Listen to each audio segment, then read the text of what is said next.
Dale, you're a morning shower guy. I am too. Huh? Yeah. What are you Pretty much dirty everybody from? is. Sleeping? 100%. How do you wake up and get like? How do you not take a shower then get ready? What? But like, I'm not dirty from sleeping in a clean No. bed. Wait, I had a comment. Can I go? Not allowed, Can I just Dale. go? Can I say it? If I don't shower, man, my hair's all doing its thing. Put You're a wearing a on. hat. I know, but then I'm mashing it in. I mash it down into whatever direction it is. Yeah, and then it just like festers. yeah, it's like I feel like I've take your hat off at the end of the loser. day. It's like Really? You feel like a loser? Yeah, I'm like, man, Loser? I really am a lazy piece. Yeah. Kind of like yesterday morning Yeah. at the airport. So how do you do your hair? How do I do my hair? Yeah. willpower. Just little. What's willpower little got to do with this? Yeah. Yeah. I do. It. No, I call Willpower. Yeah. He comes over. He What does does my hair. willpower have to do with this? That's a new soundbite. Yeah. The following is a production of Dirty Mo Media. All right, everybody, it's Dale Jr. We're back again for another episode of the Dale Jr. Download, and it is episode 596, November 25th, 2024. We told you that we would be, doing some content throughout the winter, and we're back from Florence Motor Speedway to talk about this past weekend. I got Joey Meier here with me. Joey spotted the race as he does with my late model car when I run it. And TJ Majors as well. TJ was at the race. How are y'all doing? Great. It's a good Monday. Yeah. It's a good Monday. Okay. You guys, did y'all have fun at Florence? I know we're going to dive into this a little deeper, but just a quick couple words about your experience there. Yeah, I wanted to go and watch just kind of, and I went up into the grandstands and experience that. And wow, like this from the first race that I went down there that you ran to where the place is at now, it's just getting better and better. I think so. The facility itself. Yeah, the facility, the people, like, man, it was packed. Oh yeah. So I thought that was really cool to go and see, and met up with Steve there and Steve Zacharias. Yep, and just got to enjoy the show, man. It was fun. All right, Joey. It exceeded expectations. Just every time we go down there, it's so much fun. 60 cars for the race. You know, the other series, the supporting series, the street stock race was great. You know, the mini stocks were great. It's just, and the organization down there is, for the amount of people they have in a small local facility, Steve does a great job organization. Yeah. Well, you want to dive right into, we got Andrew, Dalton, everybody in here. You want to dive right into my notes? I've been putting some notes down on paper. Yes, you found your notes. I did. And let's talk about it. Yeah. So, all right. We brought the Bud car back. Listen, man, I thought the idea to bring the Bud car and that number 8 back was really a great idea. Beautiful looking car. I was excited about all of that stuff. One of the things that I didn't think about, and I don't think that you can prep for, is what kind of reaction that other people will have to it. I knew people were going to like it. I loved all the excitement around it and all the stuff that I saw from fans on social media when we did the announcement. But as we got to the racetrack, man, I kind of got an overwhelming sense of pressure, lots and lots of pressure. The response was far exceeded what I probably thought was going to happen. I was really taken aback by the reaction and the weekend and how it all kind of built. The first day, Thursday, we were at the racetrack where they're all day practicing. There was no fans allowed, no tickets sold, and so it was relatively calm. And you didn't get really a gist of what was coming. Friday we had some practice. Track was open to fans, more fans. So the Bud gear starts showing up, fans start showing up, which was great. And then the race, on race day you're hearing that they're turning people away. No more room for people to come watch the race, which I don't really know who might have had that experience or what that experience was like for people that might have showed up that couldn't get a ticket or didn't have anywhere to be. But it was packed. It was a lot of folks. I anticipated that, but I guess just the energy from it was overwhelming. And we signed a ton of autographs on Friday and Saturday, tried to get as many people taken care of as possible. And we were working on the car, practicing. We practiced a lot. There was 5 hours Thursday. There was a couple practices Friday. One I missed to go to the Xfinity banquet, and then we had a couple more practices on race day. So tons and tons of practice. Typically, I would say that I don't think that it's necessary for us to run that much. But honestly, the thing that really brought my car to life was not found until probably the last 30 minutes of the final practice.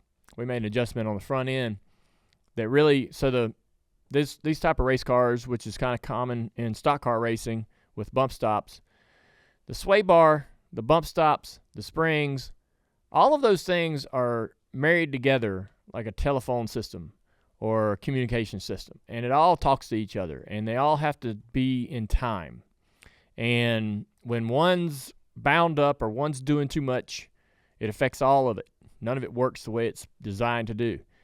And we turned the right bolt. We turned the right screw, and that's a metaphor, but we made an adjustment on the left front, man, that made all of that stuff in harmony. And man, did the car wake up in the front, roll the corner. I was having some trouble really keeping the car right up against the barrier or the inside. I want to run as low as I can. I want to almost hit that inside barrier all the way around the turns.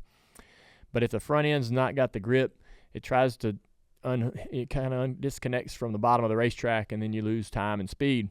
We were fighting that the whole weekend. The car was good, but not great.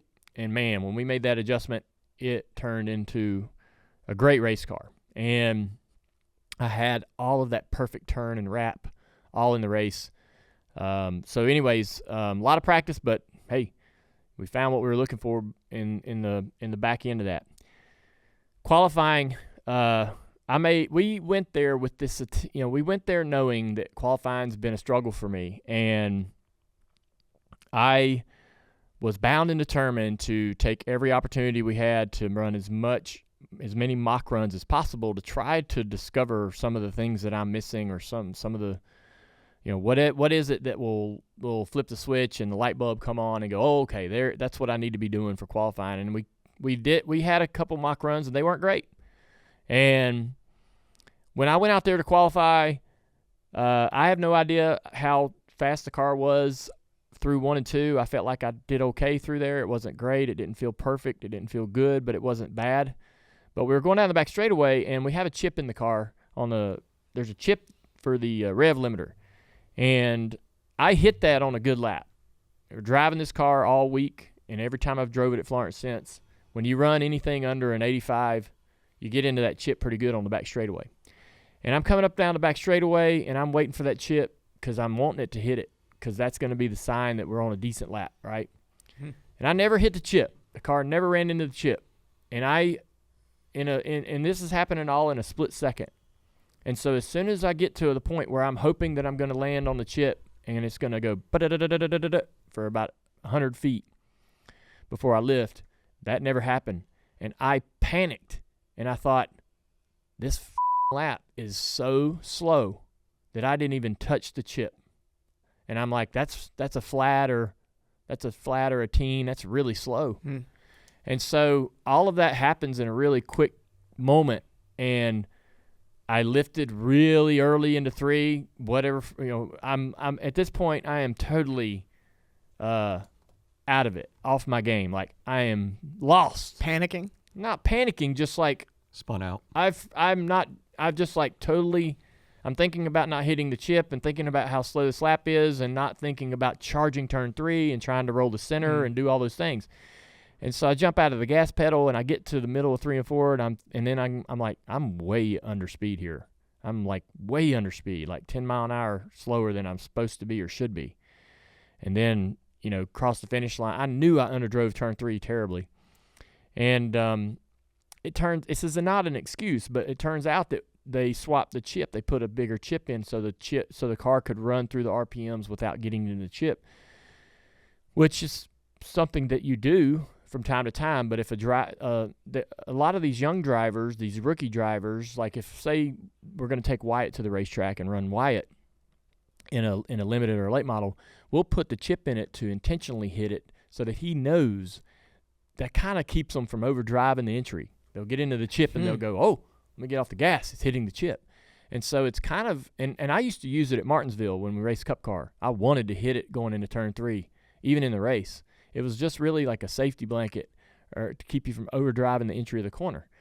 And you would get so used to hearing the car hit the chip, and you would get so used to knowing, like, I can be in that chip for like this many revolutions of the engine because it'll go bop, bop, bop, bop, bop, bop, and you'll be like 1, 2, 3, 4, 5, lift. 1, 2, 3, 4, 5, lift. 1, 2, 3, 4, 5, lift. And then as you go through the run, you might go 1, 2, 3, 4, lift. 1, 2, 3, 4, lift. 1, 2, 3, lift. 1, 2, 3, lift. And so you'll use the chip to sort of understand how to dial the car back as the tires are wearing and stuff like that. And so it was sort of a tool. But anyways, man, so I was hoping to hit the chip. I didn't hit the chip, and I just it was like it's like I just dropped everything and just totally forgot what I was supposed to be doing next.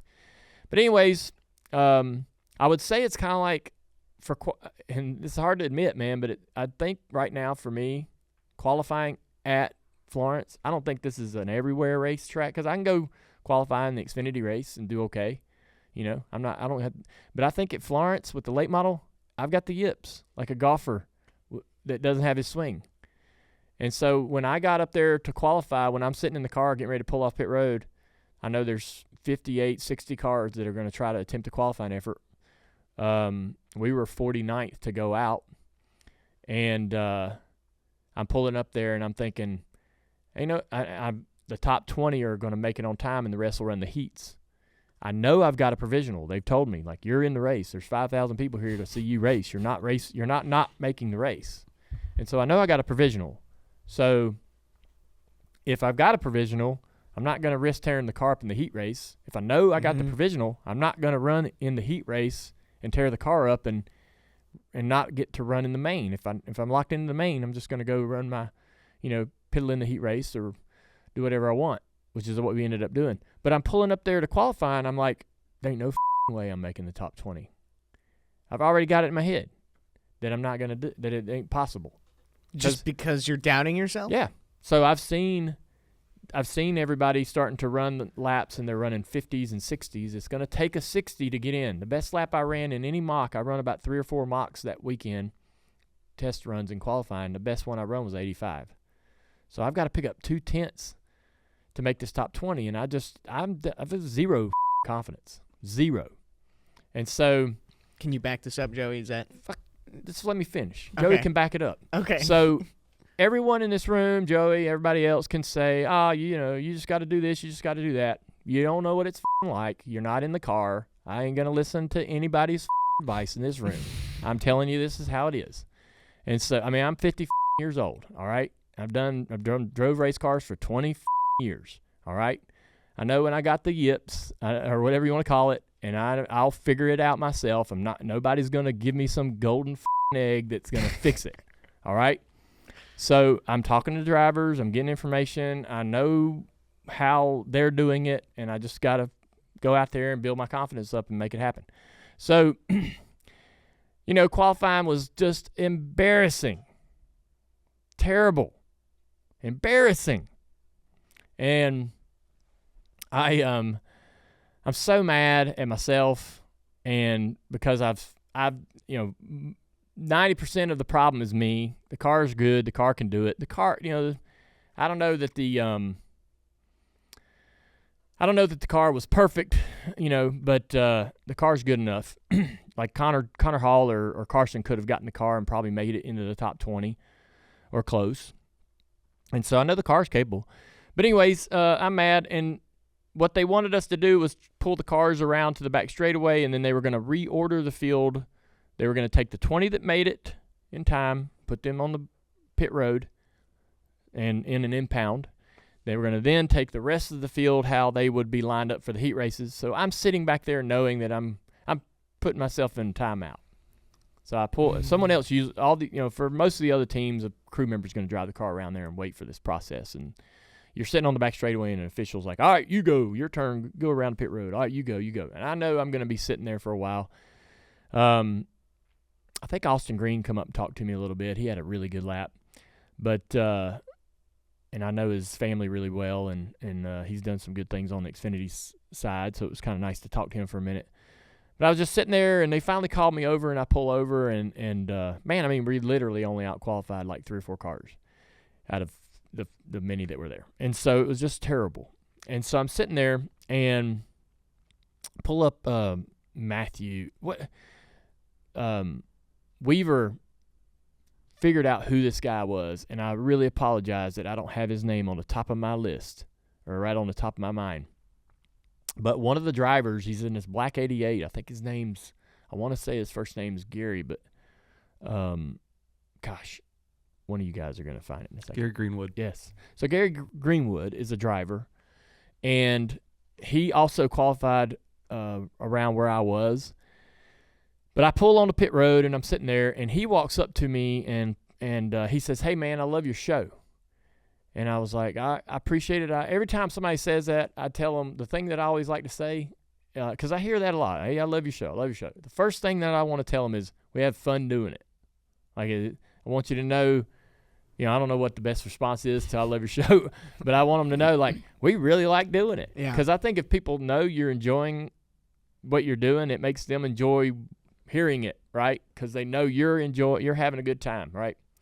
That's really important for us in this show, is that people will enjoy listening to it, knowing that we like it and have fun doing it. And so he said that, and then he said, "No, man, it really helped me."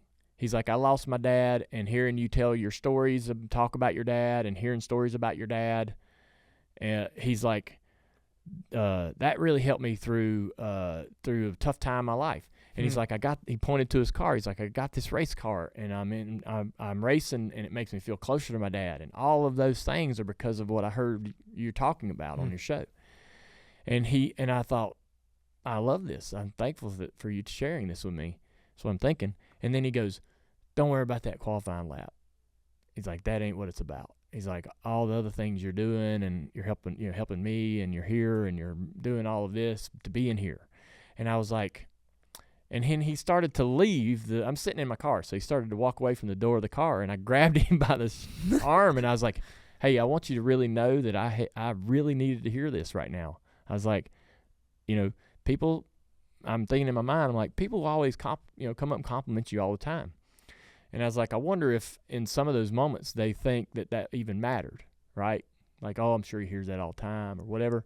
And I was like, "Dude, I really need you to know that I so thankful for this, because I needed to hear that in this moment."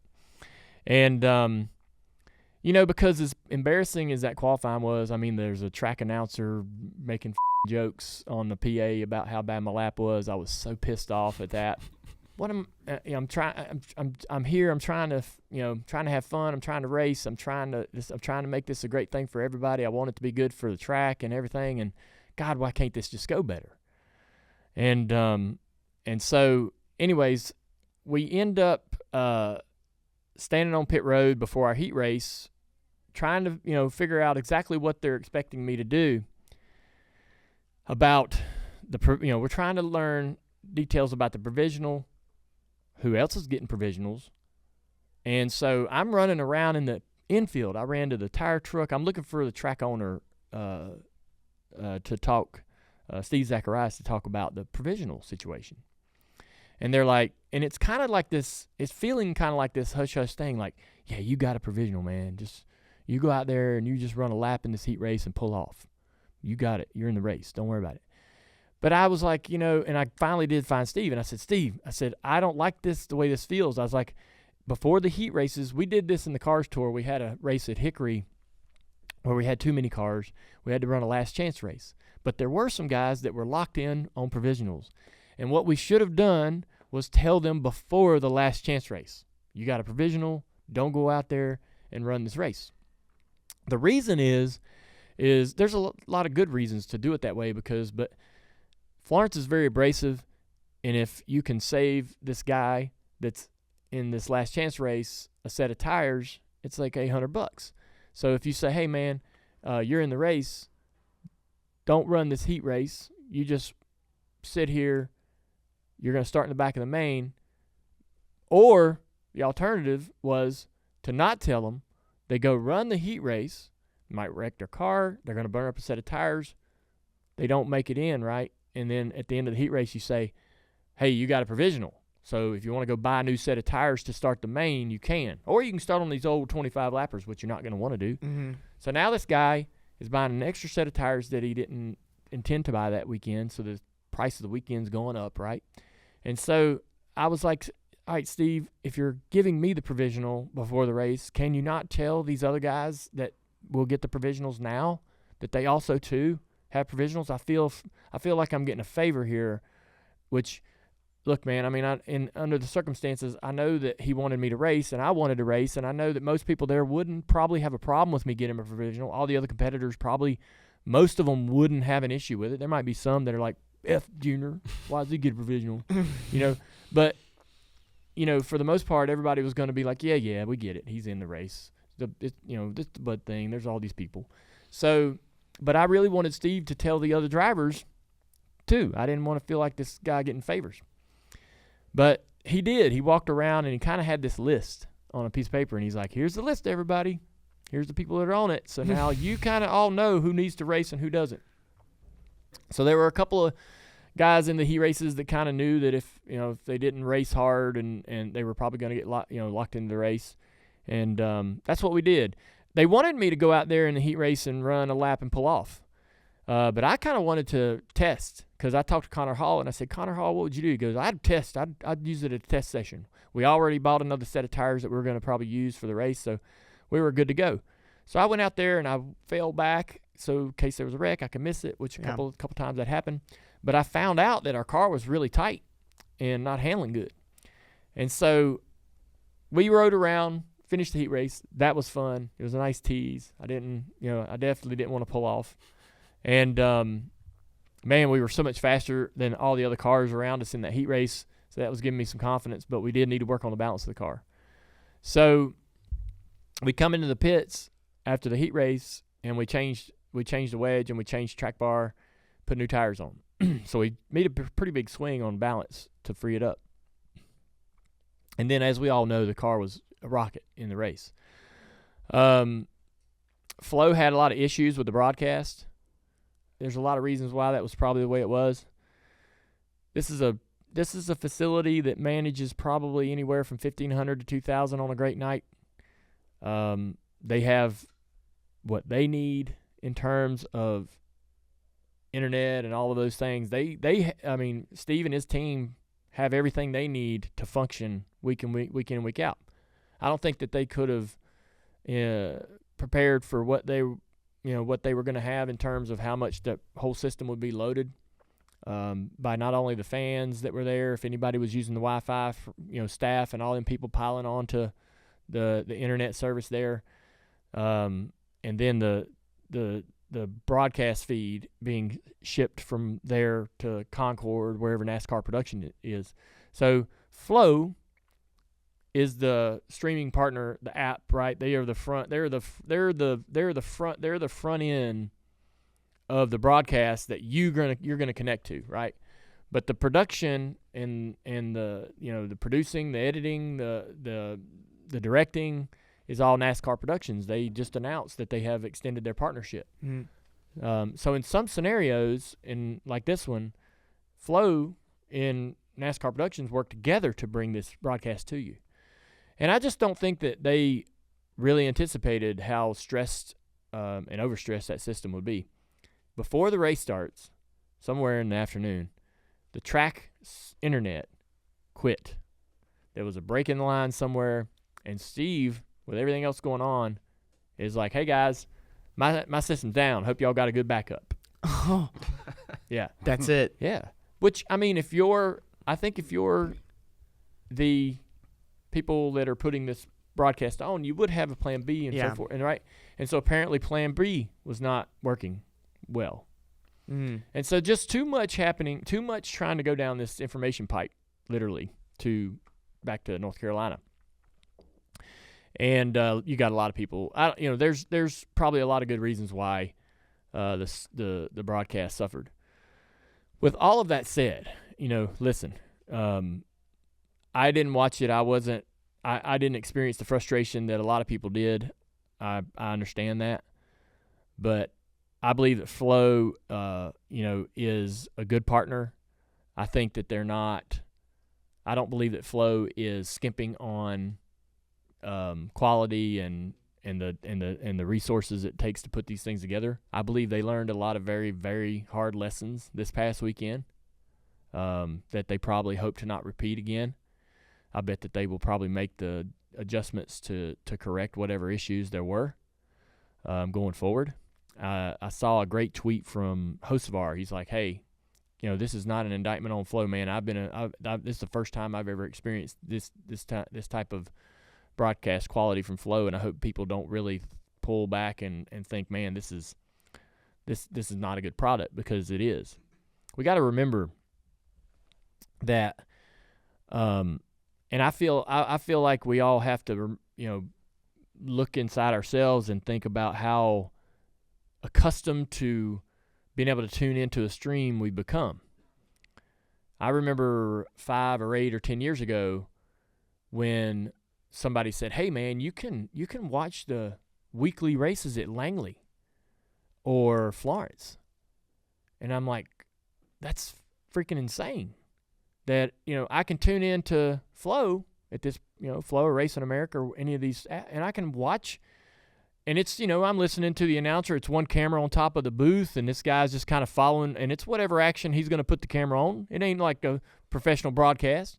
But I'm like, it's still pretty badass because I get to watch a weekly show at Langley from my couch. When the hell that wasn't available ever. Yeah. You weren't tuning into no weekly racing at a local track ever. It didn't happen. And then all of a sudden it just began to populate.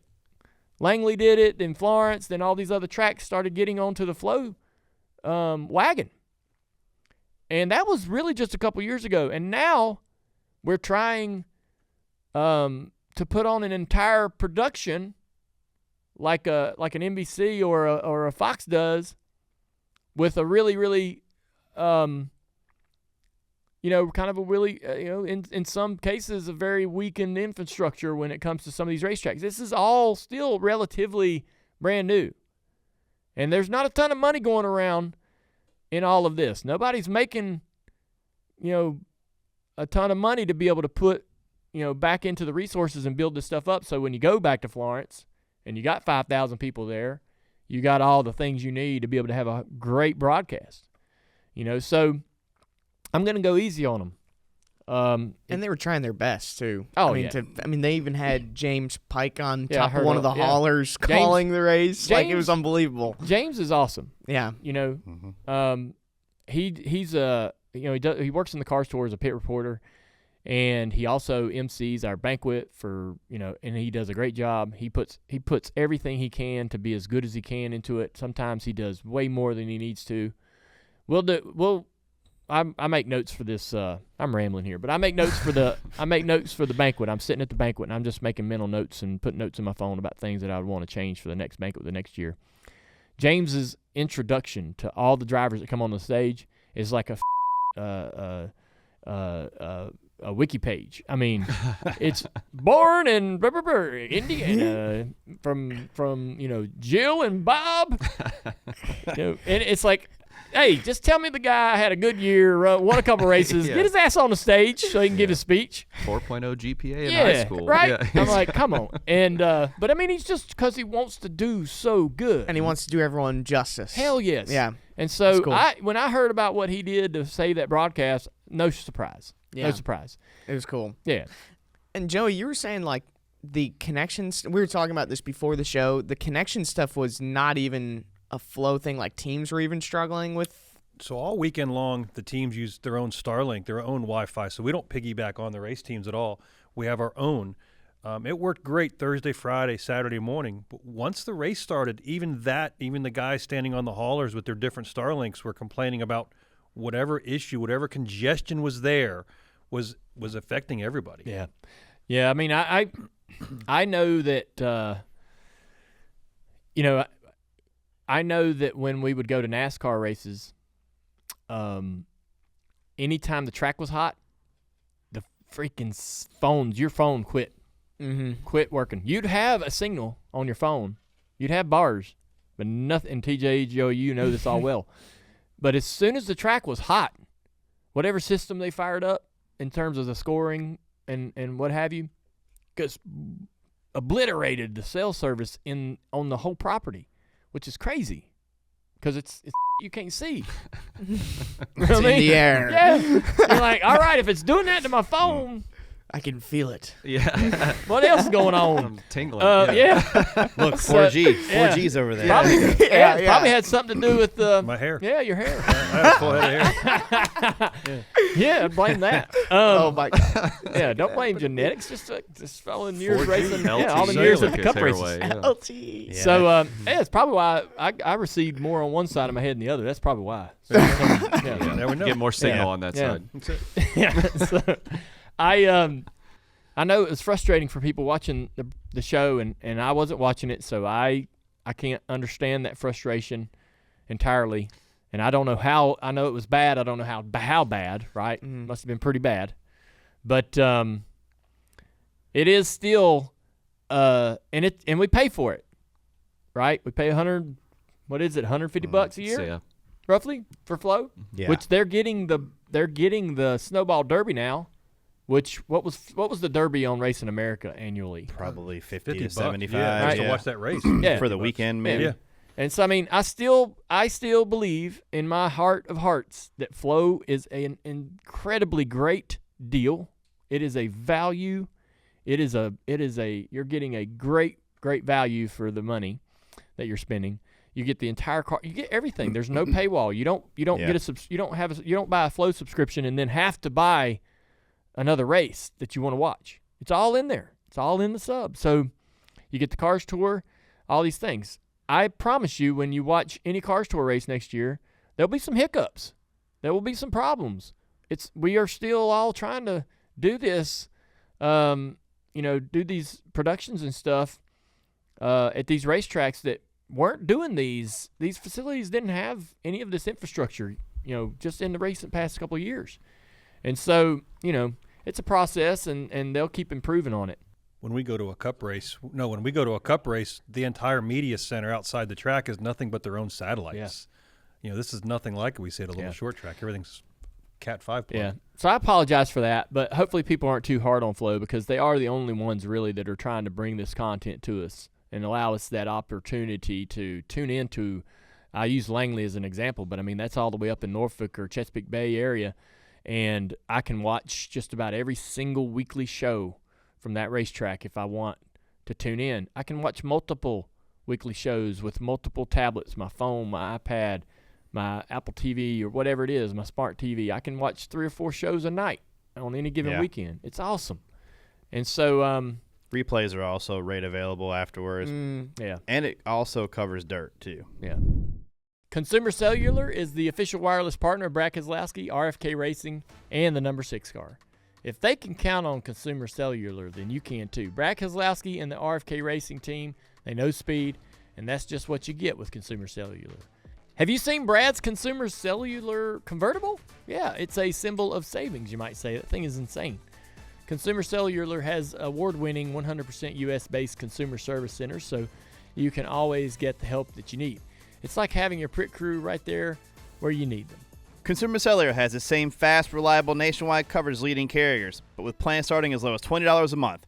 There are no activation fees and no contracts. Consumer Cellular customers stay because they want to, not because they have to. They don't need to trap their customers.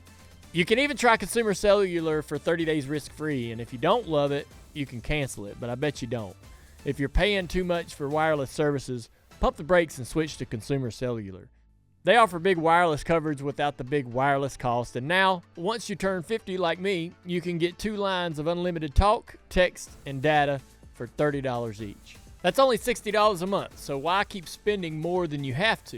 You go be a winner with Consumer Cellular and call 1-888-FREEDOM or visit consumercellular.com.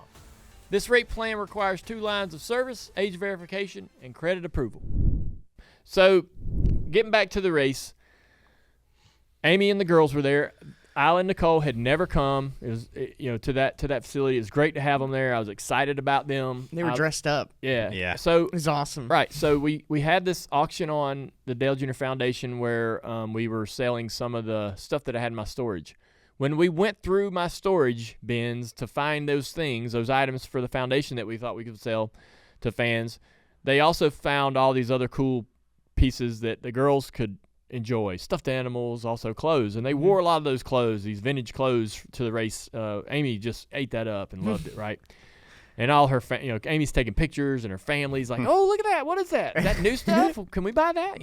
And so that was really neat. Nicole was in a jumpsuit, Yeah, right? yeah. Yeah. So I love them being there amazing. because at first they were kind of scared of it, right? They were scared of the cars, the noise. They might fire up, they might start. Oh, I don't know. And but now they're really comfortable around it, and I'm starting to understand that they're starting to understand that Daddy drives this car. That's when I see the car on the track, that's him in it. He's doing it, and they'll talk to me about the race and going, driving up front and things like that. So that's starting to bear fruit is the way I'd probably explain it, because I wanted to race more so that the kids could hopefully know that I raced. I didn't want to not race in front of them, and then when they're 15 and 20 have to go, yeah, check this out. I had this whole other life. And they would be like, man, I wonder what that was like, even looking at videos and pictures, right? So now they at least kind of have a taste of what racing is like.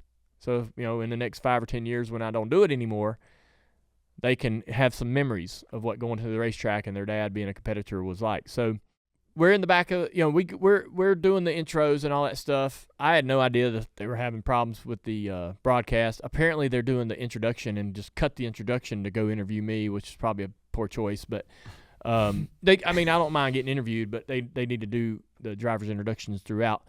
And so the kids come out to the car. We had a great moment there, and I'm pretty good in terms of nerves and all of that. I'm still pissed about qualifying. That's still bothering me right now. But in terms of I'm not that I'm just glad that we're finally going to start this race, right? We've been beating around. It's been a long freaking weekend. Long. And so the race starts, and I know the car is great. I know when we ran in practice, the car was great. Our laps were awesome. It held on. I know we're going to be fine. Just as long as we don't get, just as long as there's not like a track blocking crash right in front of us that's going to knock the nose off the car, we should be fine. And so, honestly, about probably the first 100 laps of that first segment, I was running smart. So, the track is abrasive. It's hard on tires. If you're going to run 125 laps, you cannot run hard as you want every single lap, because after about 60 laps, you're going to be sliding around and getting, dropping to the back and getting lapped. So you got to be smart and drive the car straight, and never shear the rear tires in throttle. You can stand on the gas and drive the car sideways off the corner every single lap if you want. It's really easy to do.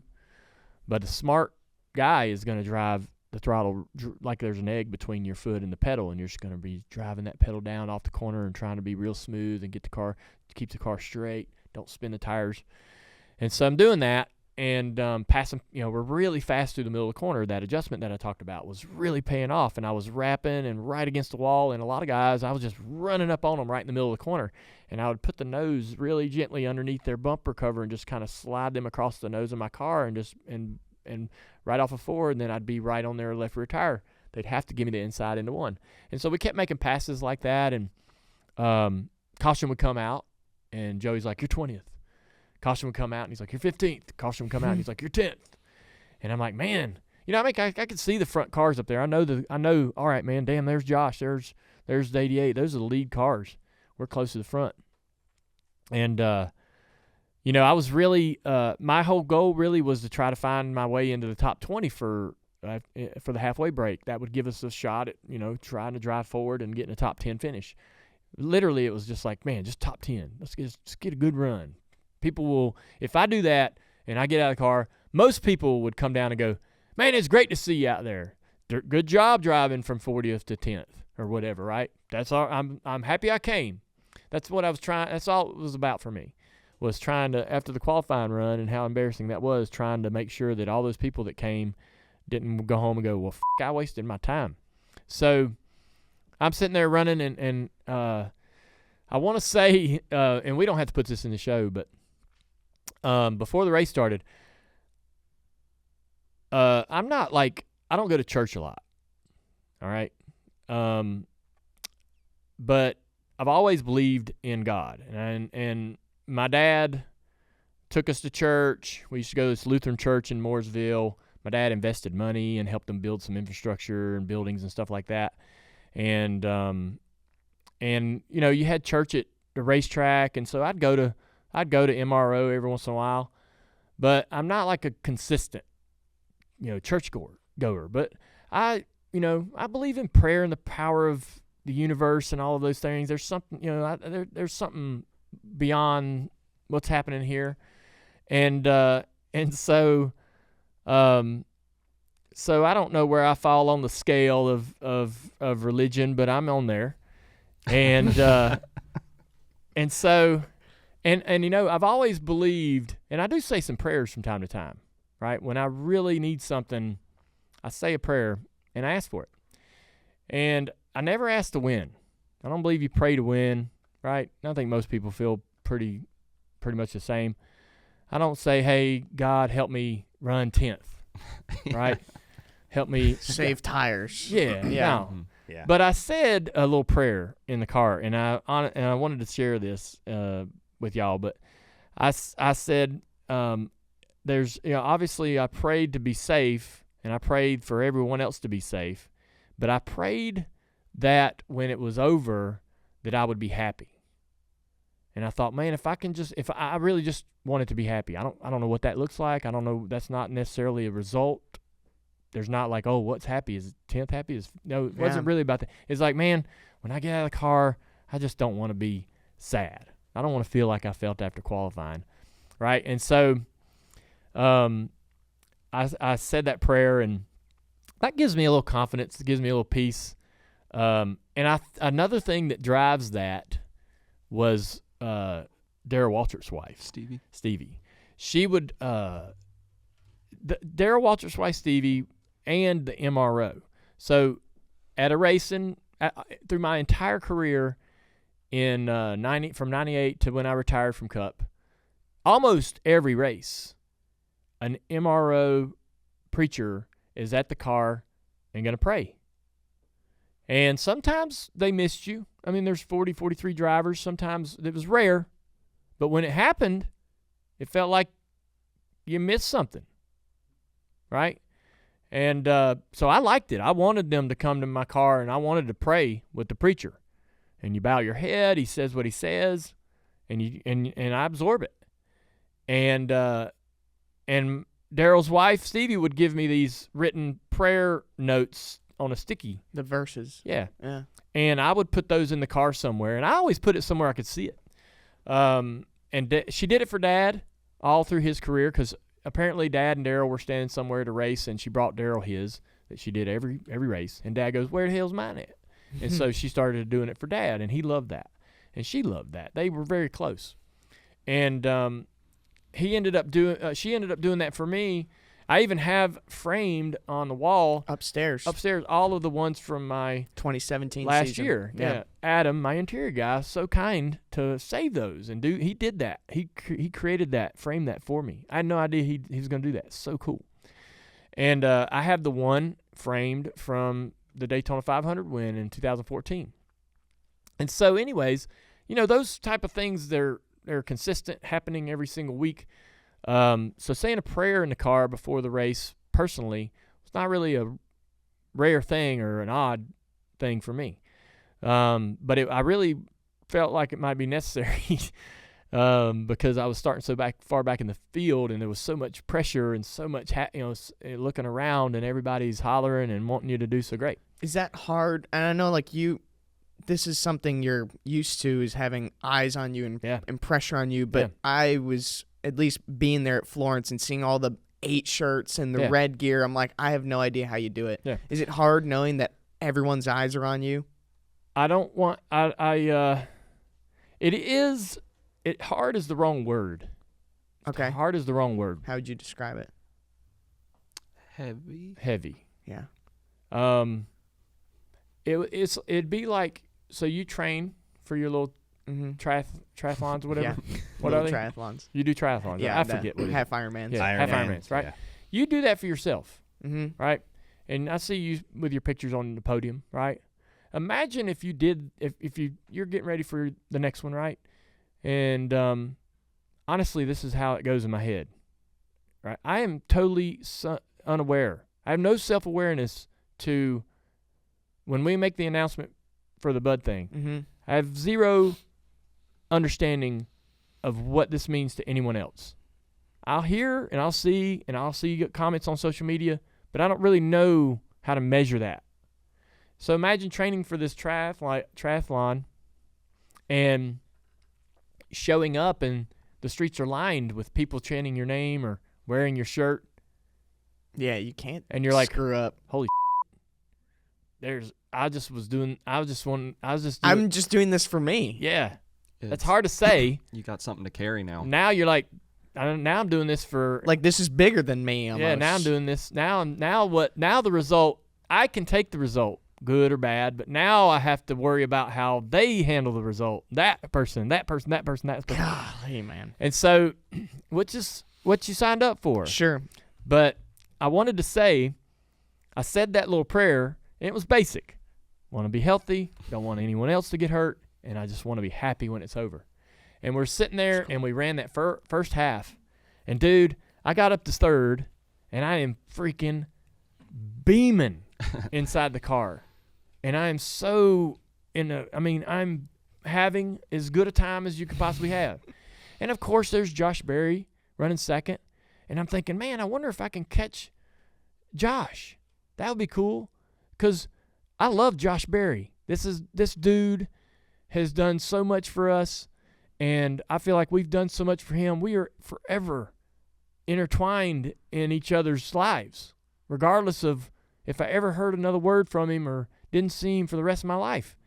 If I didn't see him for 20 years, I'd walk up to him 20 years from now and freaking high-five that dude and go, what the hell you been doing, dude? What's up?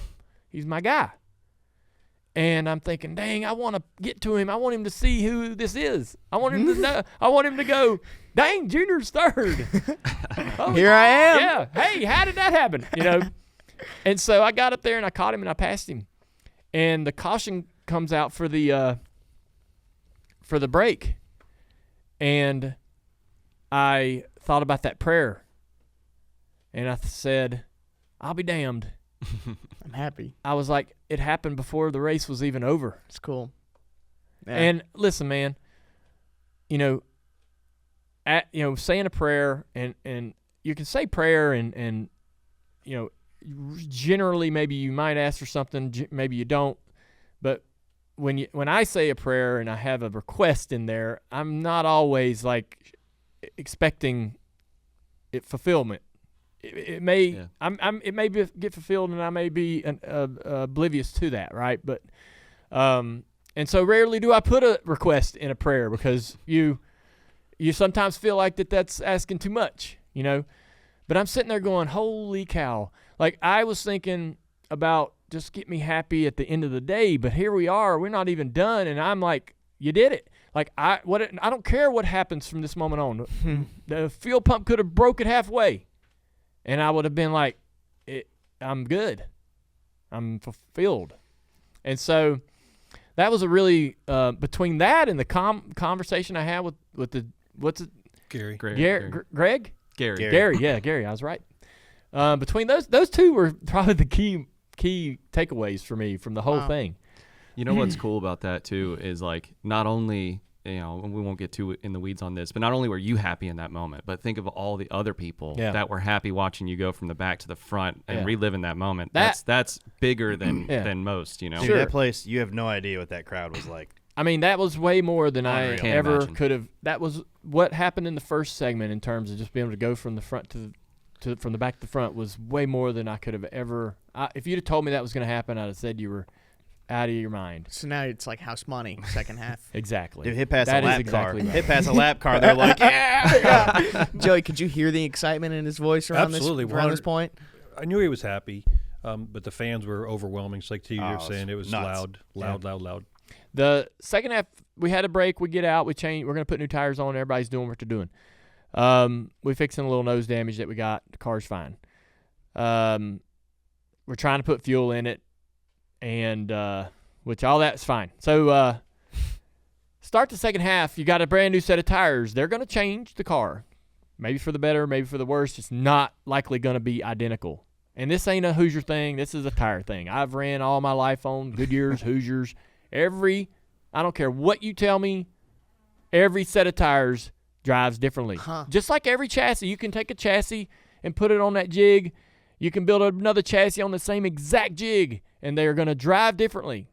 They're going to feel different. And so and these tires are made by a man or a woman. They're handmade. And so there's no way that they can be exactly alike.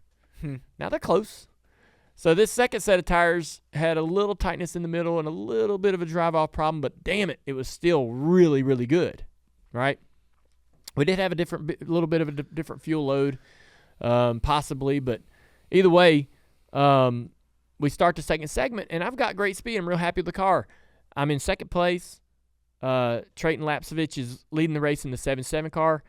Trayton is a young talent champion driver from Canada.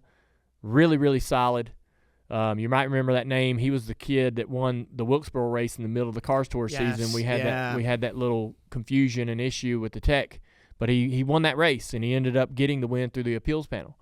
And so he is driving for Chad Bryant Racing, another quality race team in the late model stock ecosystem. Chad's been around forever. So they're really fast, and he wants to lead this race, and I'm not going to push him. I'm going to let him run as hard as he wants. I'm looking in the mirror working with Joey here. I've got Doug Barnes behind me and a couple other cars, and I just kind of want to keep them at about 3 car lengths or more. But when he gets back to 5 car lengths, I want to slow down too. So, I want that 5 to 3 car lengths gap, and I want Joey to tell me when he's dropping further back so I can slow down because I'm managing my speed. Yeah, he's basically pacing you, right? Yes. Yeah. And so I'm trying to run in second. I don't want Doug to pass me, but if Doug runs hard, I'm going to run hard. How hard are you fighting for the lead? Not at all. You're just not at all playing the game. You're kind of managing. 70. Trayton can go do what he wants to do. Now, if he wanted to get behind me, I probably would have passed him. Yeah. But he didn't. He wanted to stay out front.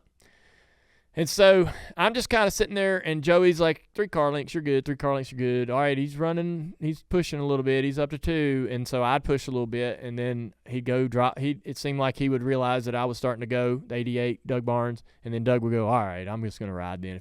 I'm not going to run hard to try to pass him if he's going to run hard. We're all going to burn our stuff up here. We got 70 laps to go, 60 laps to go. It's not time to hammer down yet. And so this seems to be just working out perfectly. This is just going on and on and on through this second half. And I got it in my mind, with 30 laps to go, I'm going to push as hard as I can. I'm going to push hard but straight and smart, but I'm going to start running hard. That's when you kick. Yeah. And so if I can push the 77 Trayton to use his car, but maybe with 20 to go or 15 to go, he starts slipping the rear tires, maybe. That's my shot. He was really good, though. I think we were very similar and very equal. But, we had a caution that came out right around 30 to go or 32 to go, and they revert to the lap before, so it's now 31 to go. And coming to the green down the back straightaway, the car started cutting out, shutting off. And I thought it was like it ran out of fuel, which it did. So I pull down pit road. I can run it at idle. I can fire the car up at idle. As soon as I touch the gas pedal, it shuts off. Fire it up, it'll run at idle. Touch the gas pedal, it shuts off. We come down pit road. They're working on the car. They're going to find out today exactly the specific reason. But my guess is, so we took the fuel line off of the carburetor and it was bone dry. So there's no fuel coming from the fuel pump on the front of the engine. Either the cam is broke because the car runs funky, like it's got a broke cam, but it is still idle. Like 5 or 6 cylinders are hitting. But either the fuel pump itself just broke, which would be the simple explanation, or something else that fires the fuel pump or runs the fuel pump is broken, which is maybe the front of the cam broke off or something like that. So they'll figure it out today. They're going to pull the fuel cell apart. Maybe there's something going on back there. But it's likely a mechanical on the engine that ended up causing us to not finish the last 30 laps of the race. But I will promise you that we were going to run in the top 3, at worst third. Doug Barnes was pretty quick. He pushed hard at the end. I thought he had a little – I was watching the race, the last 30 laps. He had a little bit more than I thought. But nobody had anything for Trayton. I was going to ask you that. Yeah. Like, where do you think you would have netted out? Because first, second, or third. Yeah. I think he would finish second.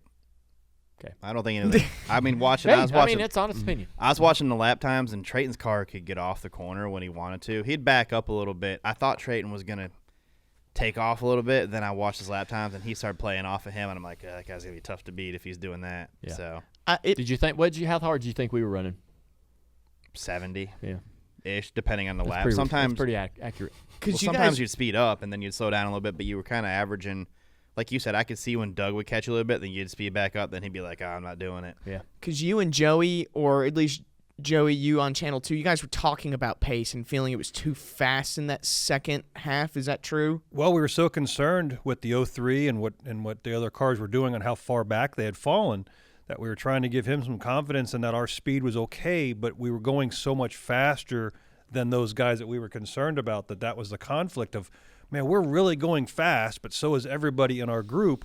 What's Butterbean and what's those guys doing, and where did Josh Berry go, and are they going to outsmart us here at the end by saving so much that they're going to be able to drive back to the field? Yeah. As the race progressed, they just didn't. They never pulled the switch, and we maintained. We didn't know that Butterbean was just genuinely struggling. And I use Butterbean because, I mean, if you pick a car, right, Josh dropped to 20th when the second segment started.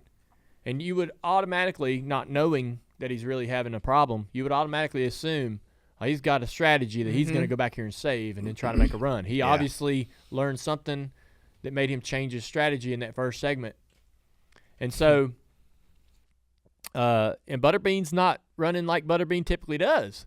And so you're thinking, they must be saving. They have to be saving. There's no way Butterbean's going to run, 10th tonight. That's just not, their style. But, man, it just was the way it played out. I'm sitting there watching that race in the pits going, damn, these guys are really just struggling tonight. And we really were. I mean, I knew we were a top 3 car the way everybody ran really hard to the end of the first segment. So you're getting a really good idea of who's who. And so, yeah, I wasn't too concerned about running worse than third at all. I thought we'd run second. You drove back away. I judge it off that 95 a lot. He's usually really good there, too. Yeah. He wasn't quite as good as I thought he would be. But he tried to make a little run there at the end. He did, yes. Sam Yarborough. Mm-hmm. But anyways, the one thing I will say about the failure,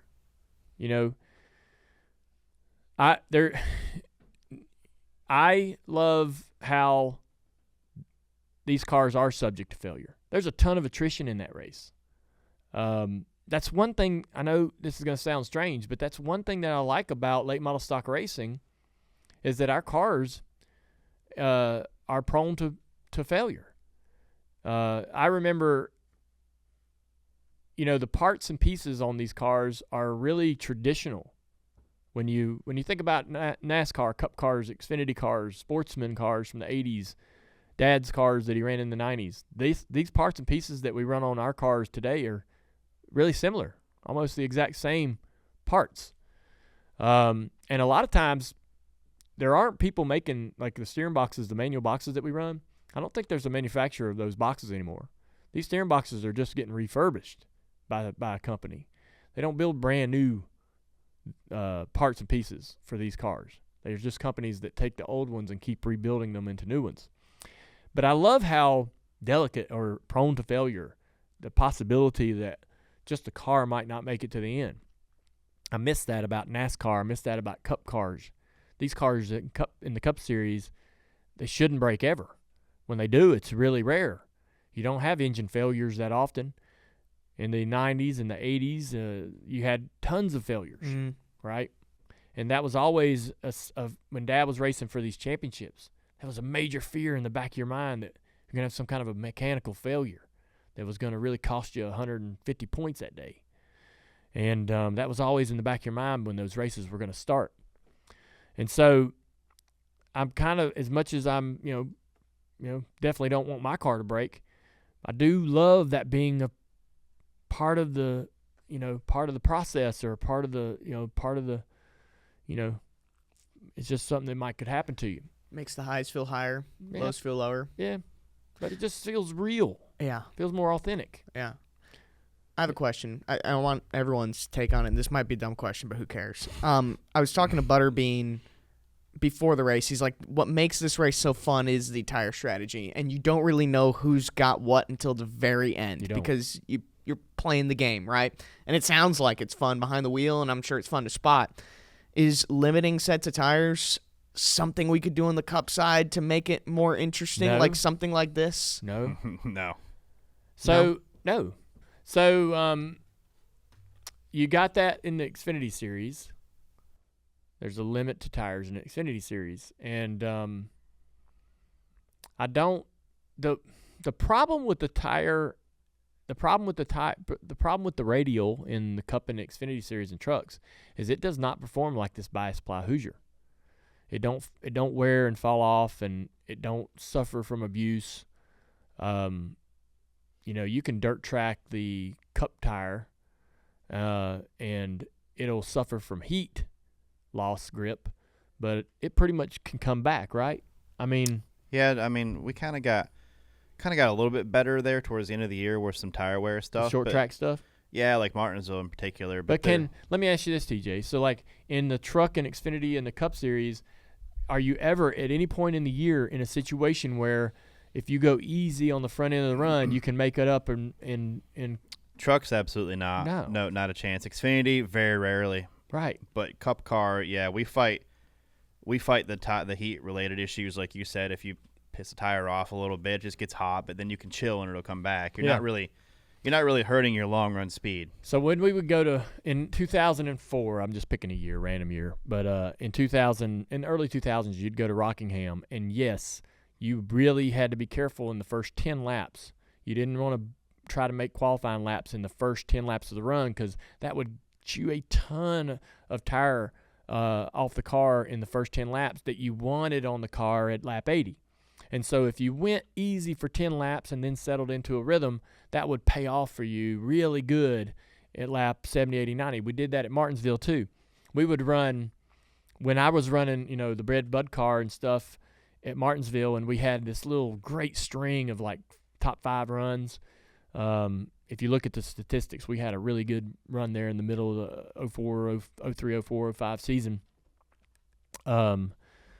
I was half throttle to the flag stand and then lifting at the flag stand and using no brakes down in the corner and run pretty much the same lap time, really close, but saving a ton of car. I'm kept the heat out of the tires from the brakes, and also just obviously not spinning the tires on throttle. And if once you would get into you'd fire off on a restart, run pretty hard, get some room between you and the car behind you, and then you'd start pedaling, backing up, backing off, using less throttle on corner exit, not even trying to catch the car in front of you. You just wanted to do this for like 35 or 50 laps, and then you could go. Or actually, you wouldn't even try to have to go harder. Everybody just starts slowing down, and like you're running over people because they're just wore the hell out because they ran so hard. And that is not in our sport anymore. That our tires that we have today do not react that way anymore. For whatever reason. The way they build the tire, it does not suffer if you abuse it. And you, like to TJ's point, take the truck series, for example, you have to run as hard as you can every single lap. There's no care or concern about what that might do to the tire because there is no penalty. But in the the late model stock tire is a bias ply build that is very consistent with what NASCAR ran in the 80s. They went to the radio in 89, I think, 90. And so this tire that we're running in the short tracks is kind of the the way tires were in the 80s, and that's how, if you ran a cup car in the 80s, yes, you had to drive it very carefully and smart, and you'd get in big trouble beating the tire up. But I'm with Butterbean. I love the tire management races. I pick those tracks with those wore out surfaces because I know a lot of the guys in the field aren't going to do this as good as I can. Yeah. Now, I might not be able to go out there and hot lap like these kids, right? I'll get in the car. Me and Carson will go test it. Me and Carson Quapple or Connor Hall, maybe. I haven't really gotten to test with Connor. But, man, when I was with Carson Quapple last year, we go test. Carson was a 10th faster than me all day. Anywhere we went. Florence, Hickory, he's a 10th better, all right? And that's from his youth and driving that car every week. And I don't care how hard I tried. If I just show up at Hickory on a weekday and we go practice, I'm just not going to be able to match his lap time. I can get close. But, so I go to the tire wear races because I think, in my mind, I can save tires better than Carson, right? And if I do that, then I got a shot at beating him. But if it's a 75 lapper at a track with good asphalt and minimal tire wear, he's probably going to have the upper hand for sure. So that's kind of the science, or not the science, but the thought process behind when I race and where. Now I might shake that up a little bit and try to run some of these other racetracks next year that won't have what's worn out asphalt. But anyways, back to the race, we had there's a couple things, I guess, before I want to open it up to the table. Thank you, Budweiser. This wasn't a automatic yes from Bud when we called them with this idea. They weren't, they didn't stop us mid-sentence and go, "You got us. We're doing it." We had to pitch them the deck and say, because they had no clue. We call them, we're like, "Hey, we want to run this car." They're like, "What car? Where? What is this?" They don't know what they're not up on what's going on with our late model stock stuff. So we had to spell it out for them. We showed them the deck from our Sundrop deal and how successful that was, and they're trying to help them understand, right?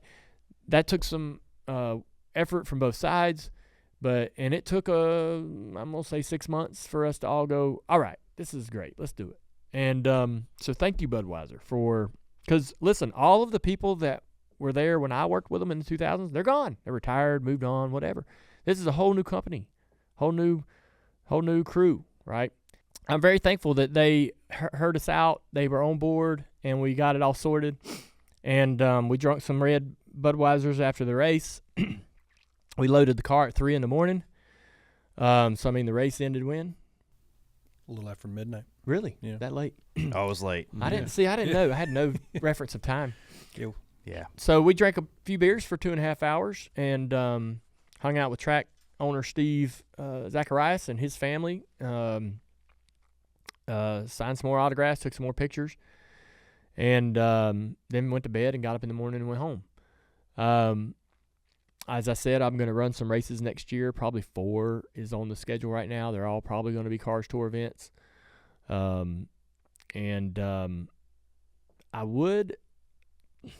Talking about how big this was, it was making me kind of want to consider, like, I don't mind doing this again. I don't mind running the red Bud 8 car again somewhere completely different in a whole nother state. It did make me want to kind of just go somewhere and show up unannounced, which we've done before. We did that at Florence. That'd be cool. Yeah, we've done it before. It's fun. It feels like you're just really, really one of the guys when you do it that way. But it also there, another thing that I pulled away from the weekend is that it looks to me like late model stock racing is in a really good place. That car count there was the second highest car count next to Martinsville, which is the biggest race and has been the biggest race in late model stock racing on the calendar year. Martinsville will get 80 plus cars every year. And for Florence's South Carolina 400, which to me is a marquee race in the calendar year as well, but for it to get those 60 cars is a great sign that things are in a good place. I think not only just the Cars Tour, but late model stock racing, weekly racing is really primed for a really great year next year in 2025. Again, I want to congratulate Trayton Lapsevich and Chad Bryant on a win, an incredible win, a big win. I think Trayton might have been the first foreign-born winner of the South Carolina 400. And I know that last year was a tough one for them. They had a good season, but the Wilkesboro experience was not one that they enjoyed. And so I was happy to see them, win that race if we couldn't do it. And, I ended up going home with a smile on my face. Got to watch some football yesterday. Unfortunately, watching Washington lose to Dallas in a really weird way. Crazy game. Yeah, Thanksgiving's around the corner. We're going to spend some time. Me and my family are going to have. Me and Amy are going shopping today to get our turkey. And I hope everybody has a great holiday. I mean, that's my notes. So I'll open the table. I mean, Joey, what was your experience from that whole race from your perspective? Dale mentioned earlier, Thursday's a long day. It's quiet. It's normal. You go test and you have little expectations because you're just testing. You have no, and then Friday, we had just had the one practice session and you kind of don't know where you are. Saturday, you have the two practices and you're like, okay, this is where we got to work on making him happy. And you can't look at lap times to see how good the car is. You rely on him, on how happy he was. And after that one run, he's like, it's the best car I've ever had. Whatever this was, whatever screw you turned, this is great. We immediately, just like he said, you'd make an adjustment and we go backwards and you can hear his frustration because he's like, well, just do a little more of that. Well, the little more of that was over the edge. And then we went slower. And you're like, all right, where are we going to be? And then you qualify. And, of course, 53rd out of 56 cars isn't exactly how you wanted to do it. When the race started, immediately you could see how fast you were, and it was going forward the whole time, and you're just excited. The whole time of the race was just fantastic. And then the Florence experience is, for me, I grew up at Hialeah Speedway, and it's exactly what it reminds me of, being there with your guys, with your friends, and then when you go there and you run good, it's just a bonus. Mm-hmm. I posted this picture of me and Amy sitting on pit road before drivers' introductions, and I like that picture a lot because it's a image of her support. Me doing something selfish, me wanting to go race cars, and her bringing the family there and bringing that to me and bringing that to what I'm trying to do, something that's for me and for me alone. It was a cool picture. But too, it's I feel the same way. Being there reminds me of exactly what it was like in the 90s when I ran late model stocks, and it's fun that it's still so similar, so that Amy, who's never been around it ever, right, and my girls, and even TJ, right? We didn't know each other in the 90s. For them to experience, what grassroots short track racing's like, because it really is just the same. Yep. Even if the race was over back at Hialeah, you always knew who ran good. Because there were cases of Budweiser on the trunk where the winner or the guy that ran good would buy, while all your competitors would come over and grab beer off the back of the deck lid of the race car. Well, that's how it was with us. Yeah. There's the cooler and guys that you just beat or you were beating and going to win and finish second, and all them guys you just raced with come over and grab beers out, and you sit around and you bench race a little bit and talk about how great things were. Yeah. TJ, did you have fun? No, we kind of watched the race together. TJ's just figuring out this podcasting thing, how this works. Yeah. So I talk and then he talks, and we both look. You can talk. You can talk whenever you want. I'll kickstart this because we give you a hard time for having the cool shirt up on the spotter stand. TJ looked like a genius at Florence. He has a hot jacket, like a electric jacket. I'm not surprised. Did you remember that, by the way? You said you were going to. Yeah, I remembered it. That's good. Yes, that thing's like gold to me. The Martinsville weekends, it comes in handy most of the time. Something for all the elements. Yeah, you got to be prepared. But no, I had a great time. It was fun. Kind of watching it, and I watched lap times a little bit throughout the weekend too. But like Joey says too, you can't you want to see a really fast lap time, but I know that place wears out enough that, you don't really know. You got to go by the driver's feel a lot. And when the race started, I was, I think the format also, like when we ran that before, I think you could change 2 tires at like some points, which then guys just say to like, they just fall back to where the leader was almost lapping them, then just stay right there. Mm-hmm. And now with everyone getting 4 tires, there was like, you had a chance to move up and kind of maintain, and you knew you weren't, everyone was getting 4 at 125. So I thought that was cool, and it pushed people to get some track position and not save quite as much. Josh was absolutely terrible in the second half. I thought he was like, oh, man, this guy, is he going to drive back to the front? And, man, it got like 50 to go or whatever, and I'm like, he's not even moving yet. There's no way he's making it back up there. But, no, I thought the race was super enjoyable. The facility, the way that things growing up over the last few years, the people that run it, they're trying. And the access that we have to it to be able to watch that on a weekly basis and stuff too, like on Flow and this is becoming probably the second race to Martinsville, like that I kind of like to watch now. Like Martinsville, you always kind of keep an eye on because it's Martinsville, but this race is becoming, it's gaining a lot of prestige, I guess. It's on its way up. That's the neat thing is we haven't seen the peak when you're there. Every time we go back, something is better. Yeah. Every single time. Yeah, and I thought the format, like, man, they get a lot of cars there.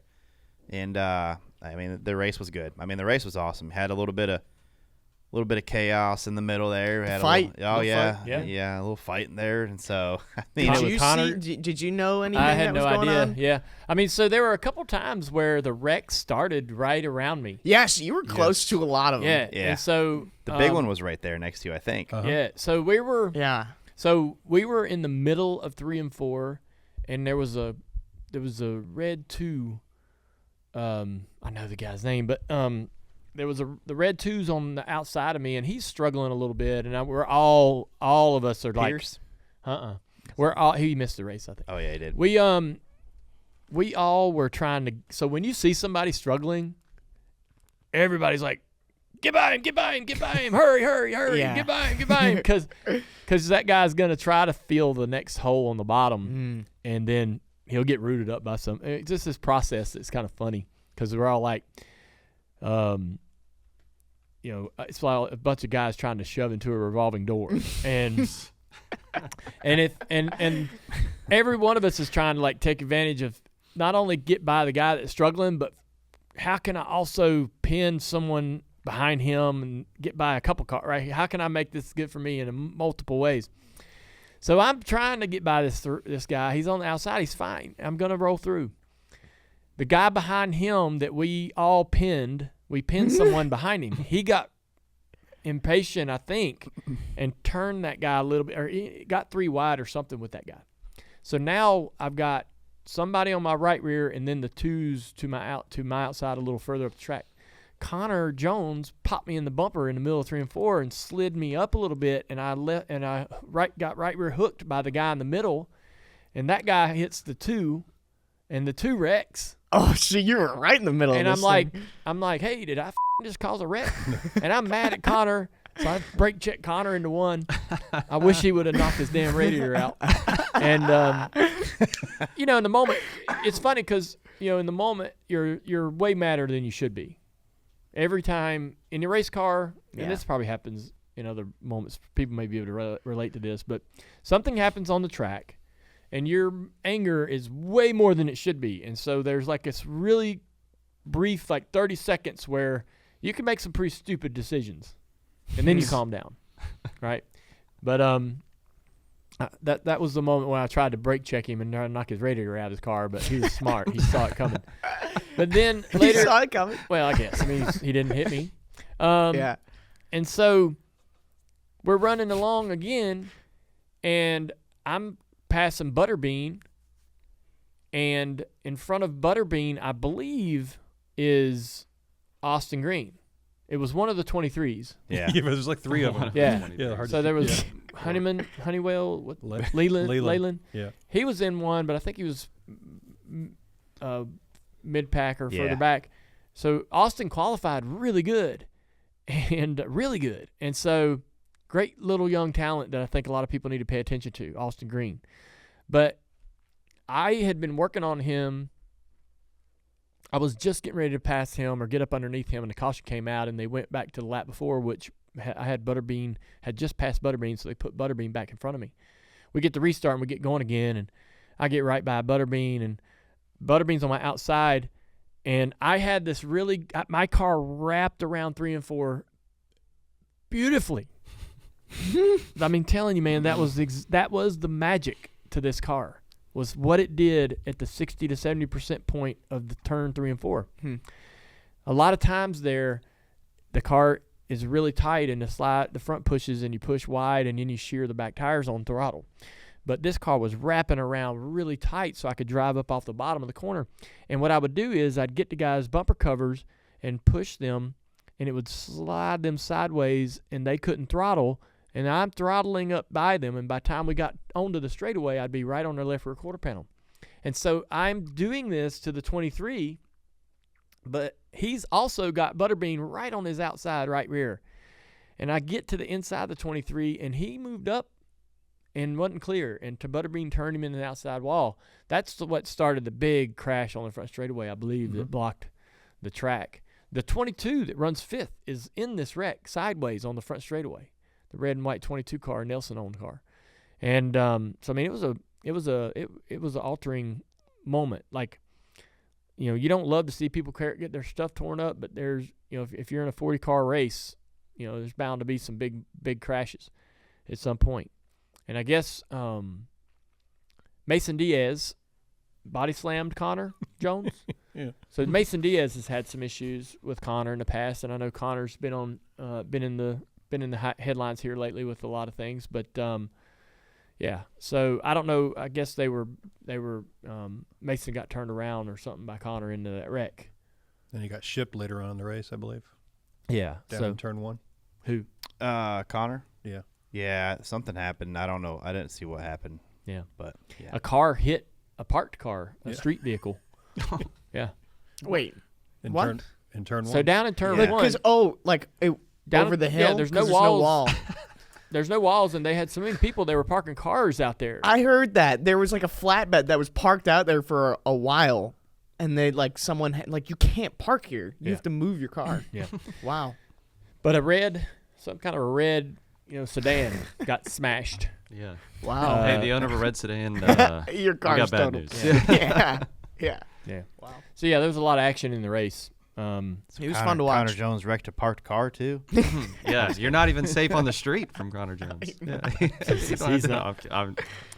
Let me add this. That Bud 8 car that we see right there on the desk, diecast. the diecast. That I don't know if you even know this. That is the #1 selling car from Lionel this year, 2024. Nice. And anyone who has not ordered it can go check it out at lionel.com. Now here's the best part, because we talked about on the show last year, they had to make this tool. They had to get it made and invest into creating late model diecasts. This has returned their investment on getting that made, on the tool. Finally. So now this will open up the doors for hopefully some more diecasts being nice. made. Other people to get their cars. It's pretty awesome. Yeah. Well, the one sitting here on the table is mine. I'm going to take it home after the show. I'm not going to listen to anybody who says anything different. Right. You can take it? Yeah. Deal. I'd want it. Yep. Yeah. It's the prototype. All right, this segment here is brought to you by Hellmann's, America's #1 mayonnaise. We're going to talk, TJ, a little bit about tailgating, some sports, got college football going on, hot and heavy. This is kind of our Dirty Mo Doe segment that we usually do with Tampa Tims, but Travis is here today, so Travis is going to help us a little bit with his, with our college. Travis is a massive Ohio State fan, so he's got a lot to say about that. But and we're also going to do another Dirty Mo Doe group parlay. So get your parlay ready. All right, I'm parlayed up. Are you ready? So your Bills Mafia got your Bills sweatshirt on. Are y'all having a good year? So far, a couple tough losses that I don't like, but that's part of football. Will you go to a game this year? I know you always go. Did you pick one out? No, I'm not going. I might go later in this, maybe late December. See how things are going. Late maybe December, early January. Jesus. Yeah. Well, that's usually when it's best to go to I them know. games. Well, you always go when there's like a foot of snow in the seat, and you make Tamala sit through this. Yeah. And everybody's miserable. Well, yeah. Well, no, there's only probably one person miserable at that point. Yeah. The rest of them are happy. Yeah. So, Bills Mafia is well known for their epic tailgates. What are some essentials for you when you go? I mean, I know you guys tailgate outside the stadium before the game. Yeah, I mean, most time I think obviously a cooler. Cooler. Come on. I would say any type of things. Food doesn't matter really, but Food doesn't matter. Not what kind of food doesn't matter. Like food matters, obviously. You don't have a preference? I mean, people usually are so happy to go into the game and feeling so good. Food's probably not a priority at that point. Folding tables are usually pretty high necessity when you go there. We know they tear a ton of folding tables. They do, yes. I've never jumped through a table. Yeah. Not saying I wouldn't. Yeah. But I would say any type of food. Definitely blue cheese probably. What there. about chicken wings? That's it, just blue cheese. Yeah, but see, like I would say. Yes, you get some chicken wings there, but it's not really chicken wings aren't really. You don't like chicken wings? No, I love chicken wings, but they're not as easy to cook in the elements and stuff like. All right. Hey, I'm learning like I'm thinking. You have to think about the fact that it's gonna be, 10. But that or 40 20 mile an hour winds. Yeah, so that determines. Yes, it's hard to grill and tailgate when it's windy. So I don't know. I guess there is no grilling. Not much. There is grilling. grilling, Some but charcoaling. Yeah, there's definitely. I mean, it's just hard to cook. Even when you have a gas grill, it's hard to cook because the wind's blowing it out and stuff. Yeah. What about ready-made stuff? Do you bring stuff? Oh yeah, people make ready-made stuff all the time. I guess what might be good is like those pre-made sandwiches. You can get some pre-made sandwiches. I think because that shit's, honestly, man, it's you'll secure. See. It's wrapped. It's in a box. It's got a lid. Yeah, I mean, you can bring anything. There's no you're not going to go to this tailgate. Well, you got me a bit. You got me a little paranoid now. What to bring to the Bills? 40 mile an hour, 10-degree tailgate. Probably just my heated vest. If I bring no. Like if I bring some cheeseburgers, you're gonna be like, "What you bringing cheeseburgers for, man?" I think you You've would. Been here 5 minutes. They're already cold. They blew away. The variety of food there is really wide. That's what I'm trying to say. Like, there's not you're not gonna see cheeseburgers. It's gonna be everything, and nobody really cares what you do. It's just a little. Do you have anything ever? Do you have any foods that people bring to the tailgate? You're like, yeah, you need none of that. That ain't no good. You know what I don't like? Potato salad. I'm not a potato salad guy. Yeah, I don't think there's much potato salad up there during their games. Yeah. No, that's not. What about let's see. I like potato salad. People will bring those. They'll bring the dip and the carrots. I mean, I'm not trying to eat healthy here. No, today's a cheat day. Carrots is a listen, miss. if you want I want the chicken wings. Yeah, if you want to eat unhealthy and have a good time, just go to a Bills game. Don't bring me the vegetable spread. Yeah, no, you're not. You don't have to worry about that. Don't bring that. The vegetable spread's mostly alcohol. There, you're immediately going down my. I'm probably not going to talk to you that day. I'm into lose my number. I'm into going to the tailgate, TJ, and meeting some of your friends. But if I see somebody with a vegetable tray, I'm gonna be like, "Yeah, I ain't talking to that person." That belongs at my tailgate. Yeah. So are you jumping through a table? After a few buds, yeah. Yeah, all right. Yeah. No, after the vegetable tray. No. I'll need to get intoxicated, which I'm sure most people that jump through those tables are. Absolutely. When they jump off the top of a bus, they're probably not sober at that point. So, there's the tailgating up there is. I've been to a lot of football games, even Charlotte here. I've been to a handful, but it's nothing like that, man. And even you see the commentators and the hosts that go there. And what about the people that bring trays of multiple things like chips and pretzels? You're doing too much. You're doing too much. Leave the pretzels in the bag, right? Yeah. Nobody dumps anything out there. You just reach your hand in, grab a handful, and take them. Yeah. I mean, they cook on the hood of a car there in some of the tailgates. Like they literally cook on the hood of a car. Yeah. So that's where we'll probably eat. So off the hood of the car. Yeah. Well, it's clean. I mean, I've heard of cooking on the manifold. No, they actually have. How in the hell is the hood hot enough? They have a fire under there. Yeah, they build a fire in the engine compartment. Yeah. Something's wrong with this picture. Something's wrong with this mental image. Yeah, it'll all work out. Yeah. Just don't ask questions. Just eat and enjoy the game. I've heard of like putting a little chicken or a steak in some tinfoil and laying it on the intake manifold and driving to the game. Yeah, no, they're just gonna. And that'll cook it on the way. Yeah, no, they'll just cook for you. You don't like this. These people are very well versed in this stuff. So, but I'm sure we can get some wings, burgers. No vegetable trays. We'll cancel those out. Yeah, don't bring the damn vegetable tray. I ain't trying to eat celery. Yeah, I ain't trying to eat celery. Yeah, I'm not trying to eat celery either. I don't need. It ain't like I need to wash my palate with some celery. So if you walk home, if you walk home here a little bit, and you walk by a vegetable tray, what are you grabbing first? What? What are you grabbing out the vegetable tray first? Honestly, carrots. Even though I dogged the shit out of them, carrots. But you know what's worthless in this world? Carrot cake. Oh, it's disgusting. Who's making cake with carrots? It's disgusting. Stop it. Yeah, they need to quit doing that. I hate pumpkin pies too. Sorry, carrots. So. I like you, carrots. You're good for our eyes. That's why Did you hear that? Carrots. Yeah, carrots are good for your eyes. Yeah. You need more carrots. Why? What the? I've ate a lot of carrots. I do eat a lot of carrots. I could look at it like this. My eye might be a lot worse if I hadn't ate so much carrots. That's true. Yeah. I mean, yeah. What is the appropriate intake of carrots? I don't know. Hey, do you know if you eat a carrot has a center? Did you know that? Yeah. Yeah. You ever eat the carrot where you you chew the carrot and, it's like and have you can the little see stalk? inside of it. It's like a little tree. It's got little branches. Uh-huh. I was showing that to my girls. I thought I was going to make the shit out of them when I did that. Well, it's not like the normal. I remember being a kid and you eating a carrot and you're like, damn, there's a root in here. There's a tree. The center of the tree or the center of the carrot. It's not like the center of other You're like things. eating it like a chipmunk. You're like, and you have the stalk left, right? Can't say I've ever done that. Nope.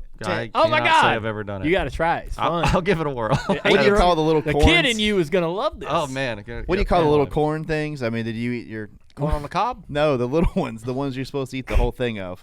Oh, those tiny little corns like they did in the movie Big. Yeah, the Big movie. Is that how you eat that? I don't know. You can eat this. Where he's like. The little tiny corn, the little tiny mini corn. That's what I know. What you're talking about. Okay, I was gonna say it's not corn, is it, baby? Yeah, it looks like it, but I don't know. How is it not corn? I think it's in the cauliflower family. I'm not sure. Wait, that's not really. We corn? are learning so much. It is not today. really corn. It's not really corn. Oh my gosh! It looks like a baby carrot, not really a carrot. I mean. I have no idea what you guys are talking about. We have gotten so far. According to Google, how many carrots is too many? Eating about 10 carrots a day for a couple of weeks can cause carotonemia. All right. So that's how many. Watch out out there. Get an orange nose or something. Yeah, you see too well. Yeah. You see things you shouldn't see. Yeah. Oh my God. All right. So TJ, as you know, I'm a big fan of buffalo chicken wings. You actually ate a lot more buffalo stuff when I first moved down here than what I did. Yeah. I wouldn't eat it. Well, wait a minute, man. Are you insinuating since you're from Buffalo or anyone from Buffalo, you're an eater of a lot of buffalo things? You think buffalo, I would say the flavor buffalo is a Buffalo the city thing? I mean, I think it derives Is from that what I just heard? There's Did y'all secrets just out, hear I that? guess, yeah. Gatekeeping. TJ's like, I didn't realize. I'm assuming this. Buffalo. Yes! TJ, so you really think Buffalo came from the city Buffalo? It just happened. Where do you think sauce? Came out of a spring. Chicken wings. That was it. Yeah, where does the chicken wing come from? Buffalo? I mean, Did you not just hear what he said? He's like, when I came down here from Buffalo, was where he came from. You ate a lot of buffalo sauce, and I'm from Buffalo. well, you would assume that I grew up would see it more. Be Why? buffalo wing, buffalo sauce. Is buffalo sauce from Buffalo? Invented in Buffalo? I think it is. No. Yes, like the It chicken wing. definitely is. Like That's why they're called buffalo wings. Yeah. This is They got started this is what I'm there trying in to Buffalo, say. New York, Bullshit. 1964. Buffalo, New York, 1964. Oh my God, are you serious? Thank you. Let's bury Creator him. Bury him. Teresa Bury me. Bellissimo Oh my God. This sucks. TJ's right. TJ has ruined this for me. at the Anchor Bar in Buffalo, yep, New there York. you go. Which I have. 1964. Holy Yep. We are learning today.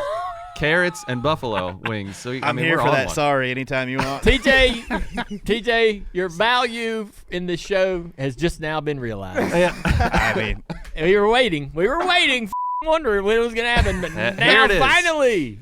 Thanksgiving week. Here it I is. really can't believe you took that leap right there. Honestly, Look, you wanted I to don't- go. Yeah, where did you think buffalo sauce name came That's from? what I was saying. The animal, A buffalo? obviously. Yeah. Not the animal. No. Well, then where would it Yeah. come from? I don't know why it was called Buffalo, Australia. sauce. I Yeah. mean, Buffalo, Why would I Connecticut. assume that it was from Buffalo, the city? What?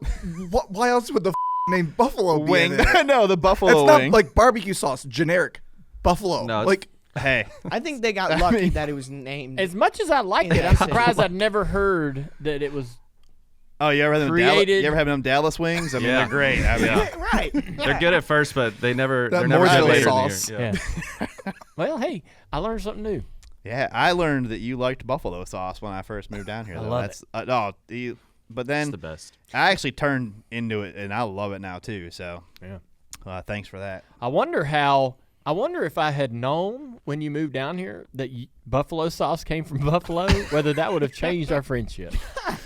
I don't know. I don't Maybe know. we only would have been imagine. closer, even. Yeah, even you'd have better been like, "Hey, friends. man, you got any buffalo sauce? Hey, Sweet. what's the Yeah. good? Give me that. Yeah, Anchor Bar sauce, man. Bring that some good of that stuff down yeah. here.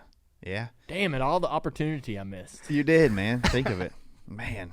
I'm I had sorry. no idea. I'm sorry for You learned something realizing new. this. Hey, day. even I, knower of all things, learn something new. every Knower day. of all. All right, pump the brakes. Y'all are acting like I'm supposed to know everything. I just I mean, this Y'all one's act pretty like common. this is some big surprise. I thought this was common. I felt like it was common sense. And I you're thought, like, it was oh. I thought you were joking at first. I did too. But, That's- I mean, No, I'm Yeah, serious. it's all right. I did I not got it. know that buffalo sauce came from the city of Buffalo. I had no clue. I just wait until we realize Is Thousand that Island something? isn't a real island. Is Yeah, that it's something? 1,000 of them. It's not. Is that something that like just everyone knows? I didn't know. I don't know. Thank you for being honest. Well, that shouldn't make you Yeah, feel that, better. that measuring stick Yeah, is the one I would that's compare not a good myself measure. to. All right. Yeah. He doesn't even shower today. Us, So. us Yeah. gingers got to stick together. You know, usually I don't claim being a ginger, but I will in this moment. You teach that ginger to shower. Yeah, oh my god! That's the name of the podcast. Teach that ginger to shower. What am I getting into this week? Oh my god! That's a T-shirt. That's 100% a t-shirt. With That both of probably our would faces on not it. sell very well. No, it wouldn't. Oh, Oh, well, my Put the 8 on it. All right, so what I That'll sound. I'm trying to get you here. When we eat buffalo chicken wings, a lot of times I get asked if I want any blue cheese you say or yes. ranch, right? I know which way you're gonna pick. Yeah. So, what do you prefer? I prefer blue cheese. All right. Do you know that you can make blue cheese with Hellmann's mayo? I absolutely did not know that, Yeah, you can. but it actually sounds like it'd be delicious. Yeah, you can make it with. You can mix the little Hellmann's in there. Perfect. It changes it. That's what we're gonna take. It changes it. We're gonna take Hellman's blue cheese dressing to the tailgate. Yeah. Nope, that's Okay. what we'll do. What happens if you ask for a ranch in Buffalo? You don't want to do that. Yeah, you might as well eat your chicken wing Hey. with a rubber glove on too. I What mean, do Oh, you man. What do you get when you mix Hellmann's mayonnaise, mustard, ketchup, and some dill relish? Thousand Island. Boom. I did not know that either. I Dude. didn't know that. Oh, it's good. Now I might be down for the vegetable. Why didn't you tray. tell me that years ago? I mean, Now, no. all this Yeah, time. You're from Thousand Now I Island. might be talking to the guy who brought the vegetable tray. Ah, If he brought some of that, if he mixed it, if he made some blue cheese with some Hellmann's or the Thousand Island. All right. idea. So some guys hollering, "Hey, I got this vegetable with your special dip, Hellman's is he blue like? cheese." Is he in the stadium like a hot dog hauler? He's like vegetable tray. It's your Hellman's, vegetable Hellman's blue cheese? Dude, Hellman's blue cheese. I went fishing with Rick Hendrick, and we caught some cobia. And cobia is kind of like a tougher, it's not like a fish that falls apart. Like it's like a steak almost. And you cut it into nuggets and fry it, deep fried in a little fryer, and a little fry daddy. And so they were like, Is it electric? I was kidding. they were like, what? It's just a funny name. I don't know. And Fry so daddy. they were Fry like, daddy. It's my Yeah. nickname in high school. they were like, mix this here, some Hellmann's mayonnaise and mustard and ketchup, and put some dill relish in there. And I made that, and I was like, I am a freaking chef. I am a Little hat. I am an expert now, because that was good. Now it's your recipe. And it's like one part of each. It's like the simplest thing in the world. It's good. Have to try it. I don't eat fish. When but you I got make like that, and you're like, because I'll get like I remember when Amy first moved in with me, she's like, "What do you cook?" And I was like, "Watch this." Liver mush. And I'm like, I cooked some a chicken breast in a frying pan, chopped it up, and then I got like a can of vegetable soup, and I cooked it on the stove, and I put some salt, pepper in there, and then I took that chicken in there. I'm like, check this out. Look what I just made. Yeah. We're in a feast. Chicken didn't come in the can. No. I put it in I afterwards. was smart enough to make the chicken separate and add it. Gordon Ramsay's I've jealous. taken this amazing soup and made it better. Yeah. Welcome to Flavor Town. Yes. Yes. Yeah. One of the best things What he a ever had. Pro. I am a pro, boys. You are. One of the best things he ever had at his house, cooking wise. He had the best frozen pizza cooker that I've ever seen. Remember that thing? Wait, seriously? Oh my God! What made it so Yes. good? I don't know. It but rotated. It was good. I don't. It dude, ro- it was- so it spun? It spun the pizza. you Oh my stuck. I mean, gosh. it so was it didn't so get good. cooked hard on. It didn't get cooked too much on one side. Oh, we got to see this. I don't know now. who got it for him or where Because he it's one got of those it. but- electric jobs that has like it looks like a neon light. They have that little electric thing that runs underneath the heat. Oh, the yeah, tank. yeah, yeah. And that little thing ain't perfect. It's kind of cooking it too much on one side, but it spins the pizza, so it's like perfect. And it had a little Dinner and a show. It had a little Dude. neon heat lamp on top too. It did. Little neon light tube. You pulled the And whole it- thing out and at it once. Made like, the top crispy, bottom's Yeah. crispy. It's like $20 on Amazon today, I bet. I got to invest in one of those. we'd race, and whoever went into the kitchen at like 11 just put the pizza in, whatever. I mean, that thing was so good. Yeah. That's awesome. Box thin crust pepperoni. Yep. Can't beat it. Sounds Memories. electric.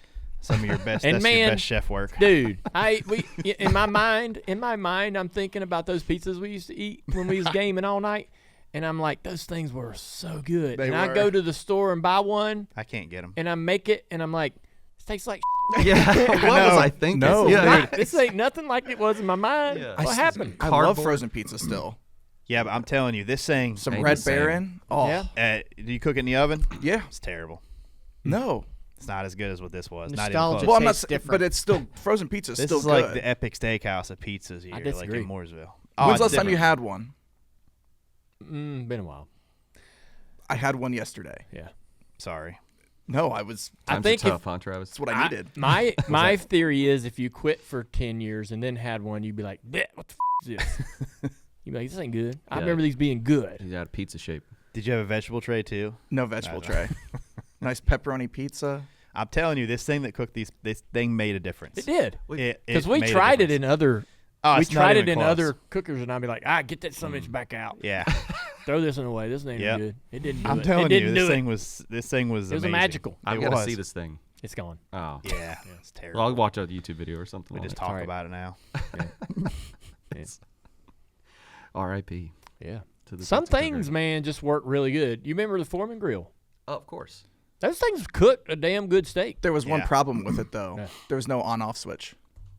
Yeah, and unplug it. You had to unplug it to turn it Yeah. off. Oh, It's the most annoying thing ever. not really. Yeah, what's the difference? Pull the plug. I Yeah, mean, what's the turning, difference? turning, You got to unplug it every time. Like, turning a knob or Just leave it unplugging on. it. I don't. Yeah, why would you turn it off and not unplug it anyway? I felt do you safer. if, unplug all your devices when you're done? Like, I felt safer if I unplugged it. Yeah. To be honest with you, even You're if I had, supposed to. even if it had an on-off knob, I'd have still probably unplugged it just out of safety. I mean, it's just a little form. You put it Yeah. back in the cabinet anyways. You leave it out. you just have your devices or your equipment Yeah. on the counter. You just leave it. Like the blender just stays there. No, Like that ain't gonna fly at my house. Yeah, we ain't no. leaving like the damn air Foreman grill out fryer on. stays out right now. You just Well, the air fryer's too big to put in a cabinet. Right. The Foreman was just like this little thing. You just clean it Yeah. off. Let's ask Amy how she feels about the Foreman grill sitting on the counter. Yeah, that's not gonna happen. It's not Yes, sir. happening. still though. Just give me an on-off switch next time. I miss that, man. I had the Foreman grill. That thing cooked the hell out of a steak. Mm. Yeah, steak. steak Okay. and chicken. I mean, I thought it whatever, cooked- anything. yeah. It cooked everything. Burgers, whatever you Yeah. needed. Yeah. Terrible at pizza. As we Yeah, figured you're not out. doing a pizza in the Foreman. What is your favorite? Y'all guys cook steak Yeah. from time to time, right? Yeah. What do you do seasoning wise? Salt, pepper, butter. That's it. That's it. I feel a good steak. That's all Yeah. you need. Have you ever had No. a steak Stop. soup? Yeah. Stop with that. Oh, come on. Stop with that. That's like the A1. Like, Oh, I don't want to. it's a good steak. It doesn't need anything. I don't want to bring this up with you again. 'cause Don't need anything. Don't say that. Just say. Just all you had to say was salt and pepper is all I put on my steak. Because and now you've said Doesn't need anything is a good steak. Now everyone else's answer is beneath you. I'm just letting you know where I'm at. And now you're like, you put yourself on this little pedestal. Listen, people got different tastes. Some are better than others. Stop it. You don't just need to saying. say that. Just say, I choose this. Right. Not yours is different or yours is better or worse. We can both be right. Have you ever had a steak sous vide before? Sorry? Sous vide or whatever. A sous vide. Where they Not an vacuum idea. seal it. Put in a vacuum sealed bag. Water. You can get the perfect temperature that you I've want never it. been to space. I am curious what seasoning that you put on your steaks. I'll go. Well, apparently all I need is salt. Right? Pepper. Don't you feel insulted? I feel You've not even pressure. gave your answer yet. Yeah. Right? Good job, Dalton. I screwed him up. You know, I can't even think right now. give What us is- a seasoning. Yeah. Anything. What is the McCormick Montreal Yeah. steak? That's hard to beat. That's a classic. It is I'll give you that. Yeah, it is like Yep. it is the like most common thing you can pull off the shelf. Yeah. Yeah, I've like seen all these other different ones, and I'm like, God, they got to be better, right? Nope, McCormick's the So same reliable. old- It is, right? That's what it is. I use that because I'm like, whatever. I'm not gonna beat this. I might get a little wild and do some Lowry's garlic salt every once in a while. Easy there, That's Dalton. not a No. bad idea. Apparently, you said you don't need that though. I don't need it. It must not be a great steak. No, that's You had to the add bottom that. shelf Yeah. steak. You If know. you had to add that. Yeah, exactly. Yeah, I think I've got a seasoning salt that I use, and I use it every single time. Yeah. But there's nothing else. Like you might get some. I'll tell you what's good is when you're done is you put some of that like Wagyu tallow on it. Let it like Beef a butter, tallow. beef tallow, and let it melt on there a little bit. It's like butter. Gosh, Yeah. that's really good. Mm-hmm. Nice. Yeah. McCormick's Montreal steak. Tough to beat. Because I would take a steak, McCormick's, Foreman Grill, Bam. boom, Yeah. instant classic. Did you cook Amy a steak on the Foreman? She wasn't around. This was Amy this came is in, the bachelor- foreman left. This is bachelor me. Yeah. I walk in the house and I'm like, nah, I ain't doing the stove. Too much work. Foreman Grill. What's your go-to meal now to make? Amy's been getting these ready-made factor meals. We eat those some. I don't really have a preference. I just try to get the ones with the least calories, around 580 calories. I've been on this I've been trying to lose weight to run that race so I can fit in my seat and fit in my uniform and all that fun stuff and not Fit feel in like your shit. We tux. talked about that on the show. Mm-hmm. And so we've been eating a lot of tuna. I'll get tuna out of the can. 2 of those, about 150 calories a piece. Mix it up with some mayo and dill relish, mustard, and have like a 350, 400 calorie lunch out of a bowl. So I've been eating a lot of that, which is good. I like it. I like chopping up dill pickles or dill relish and putting it in that. It's pretty good. If you add pickles to something, I'm going to be happy. Been eating a lot of grilled nuggets from the Chick-fil-A folks. Get a little grilled. Fine folks over at Chick-fil-A. You get the 8 chicken nugget grilled, and then one of their little buffalo packs Oh, yeah. from Buffalo City. Yes. And, shipped directly from yeah. Buffalo into Yeah. there. And Yep. you pour that into the little cup, shake her up. Mhm. Man, that's a meal. Exactly. But I, you know what? The soups made by Amy? Yeah, I know what you're talking about. You know what I'm talking Yep, about? I do. The brand? They're like kind of the organic Yes. style. Yeah. They got a no chicken noodle soup. I think it's called no chicken noodle soup. But Why it's, is it called that? I don't know because I think there's little pieces of chicken in it. They do a lot of like vegan stuff Yeah. and stuff like that, so that's why they do. Yeah, no chicken noodle. Dude, It's a blue can. yes. That is so good. I would eat that anytime it was available. I don't know why, but like I like soups. They're easy. Just dump it into a pan and heat it up. And I got some Slap Your Mama hot That Yeah, is yeah, the shaker. unbelievable. Yeah. My dad swears by It it. Slap your is. mama, it's good So I stuff. I always have Slap Your Mama around, and Yes. Excuse me? Come again? that's why they named it that. Oh, take it They out of named context. it. They That's gonna named be it that so you hilarious. can have some fun. You did what? I'm a so- big fan of Slap Your Mama. So I take Slap Your Mama Didn't it sound like I'm insulting you? 100%. So I slap your mama. Yeah. There's some people in this room I can't even look at when I say the name of this. Can't wait to try to kick my grandmother in the teeth. It's so good, man. It's so good. Gosh, have you put that kick your grandmother in the teeth on your bacon? Yeah, whatever. Oh my gosh. So we'll do some. I'll put some slap your mama in that Amy's no chicken noodle, and it turns it from a damn 10 to a 20. That's it is awesome. But I put that on everything, a lot. And it's almost like I'm built up this really dangerous tolerance for it. Because when Amy tries anything, she's like, "What the hell? This is ridiculous! It's inedible." I'm like, "I can barely taste it. What you talking about?" So funny. I'm addicted to slap your mama. Oh my gosh. No. All right. We're having fun. Yes, we are. It's rivalry week. I can't say it. It's rivalry week. It is. Say that 3 times fast. Rivalry week, rivalry week, rivalry week. You did it, Almost. but it was a struggle. Yeah, it was tough. All right. Travis, the Ohio State University of Michigan rivalry. We don't use the M word this week, Dale, but keep going. It's Team Up North. Oh, Mama? Thank you. What happened? We don't use that. We don't say their name. We block out every. Why, we went to a game. I was Denny there. Hamlin. Yeah, I was there at the IU game on Saturday. Yeah. Who'd they play? IU. Indiana. Oh, sorry. Just use their. Use the long form, you can't please. Speak, yeah. The University of Indiana. Thank you, sir. I'm trying. Yeah. Oh, Hoosiers. Yeah. Yes. Thank you. So, yeah, I'm not familiar with the abbreviations. Yeah. But how was that experience with Denny? I got to give him credit. He showed up in OSU gear. He was completely bought in. He'd never been to a high. He's been to like some smaller games, but never like a true, like a blue blood program game. So he was all in, cheering, having fun. So it was awesome. Who all went? He bought some stuff. Yeah. He had an Ohio State flannel, a hat. Like he was all in. Geared up. Who all went? Well, I'm getting Was it a big group? No, it was him and then 2 other friends of Gotcha. his that went. So there's 4 of us. Yep. Very good. So it was a fun trip. Yeah. I asked if they wanted to do it again next week and go to the game, but Where is it next week? it's at Ohio State too Who? versus Michigan. Oh, he said it. Said the M word. You said it. Well, because I have to say it because Dale's Oh going to my be confused. gosh. Jeez. Yeah. So what's been what is I know you want Ohio State to win, but in all honesty, I haven't really followed Michigan this year since they got a new coach and everything. But what's the chances of Ohio State pulling this out? They got a good shot. I mean, at we it. should. We're favored anywhere between 20 and 23 That's a points. lot.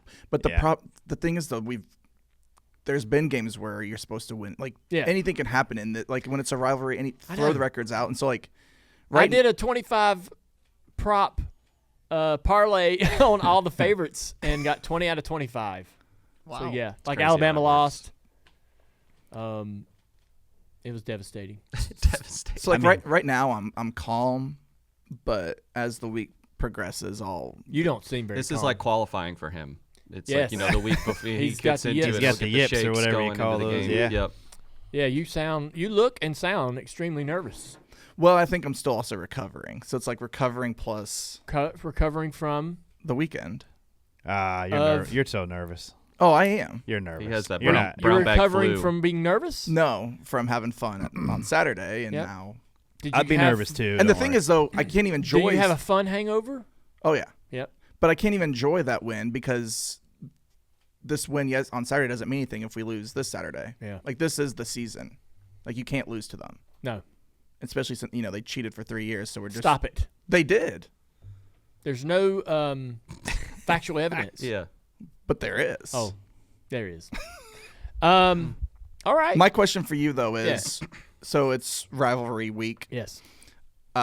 What's your favorite NASCAR? Right, like Ohio State, Michigan is everything to me. Well, so first off, my favorite NASCAR rivalry is going to probably be, y'all will probably name some where I'll go, oh yeah, that's a great one. But I am so uber focused on dads. So I've forgotten, I won't, the ones that are outside of that bubble are not top of mind. But Dad and Jeff Bodine, Dad and Darrell Waltrip. Those two were good. So Dad and Darrell Waltrip, the wreck at Richmond. I have Darrell's race car from that wreck in my graveyard. And so they had a run there where they really were upset with each other. And Darrell was a formidable rival because of his ability to be good in the media. Now it wasn't as volatile and as wild as the Bodine rivalry, because I think there absolutely was a period of time where they both did not like each other, and so that bled into like even the families, like my uncles, aunts, grandma, everyone, right, was all Team Earnhardt on this fully. And every time, especially when we went to Charlotte, they were even close to each other on the racetrack.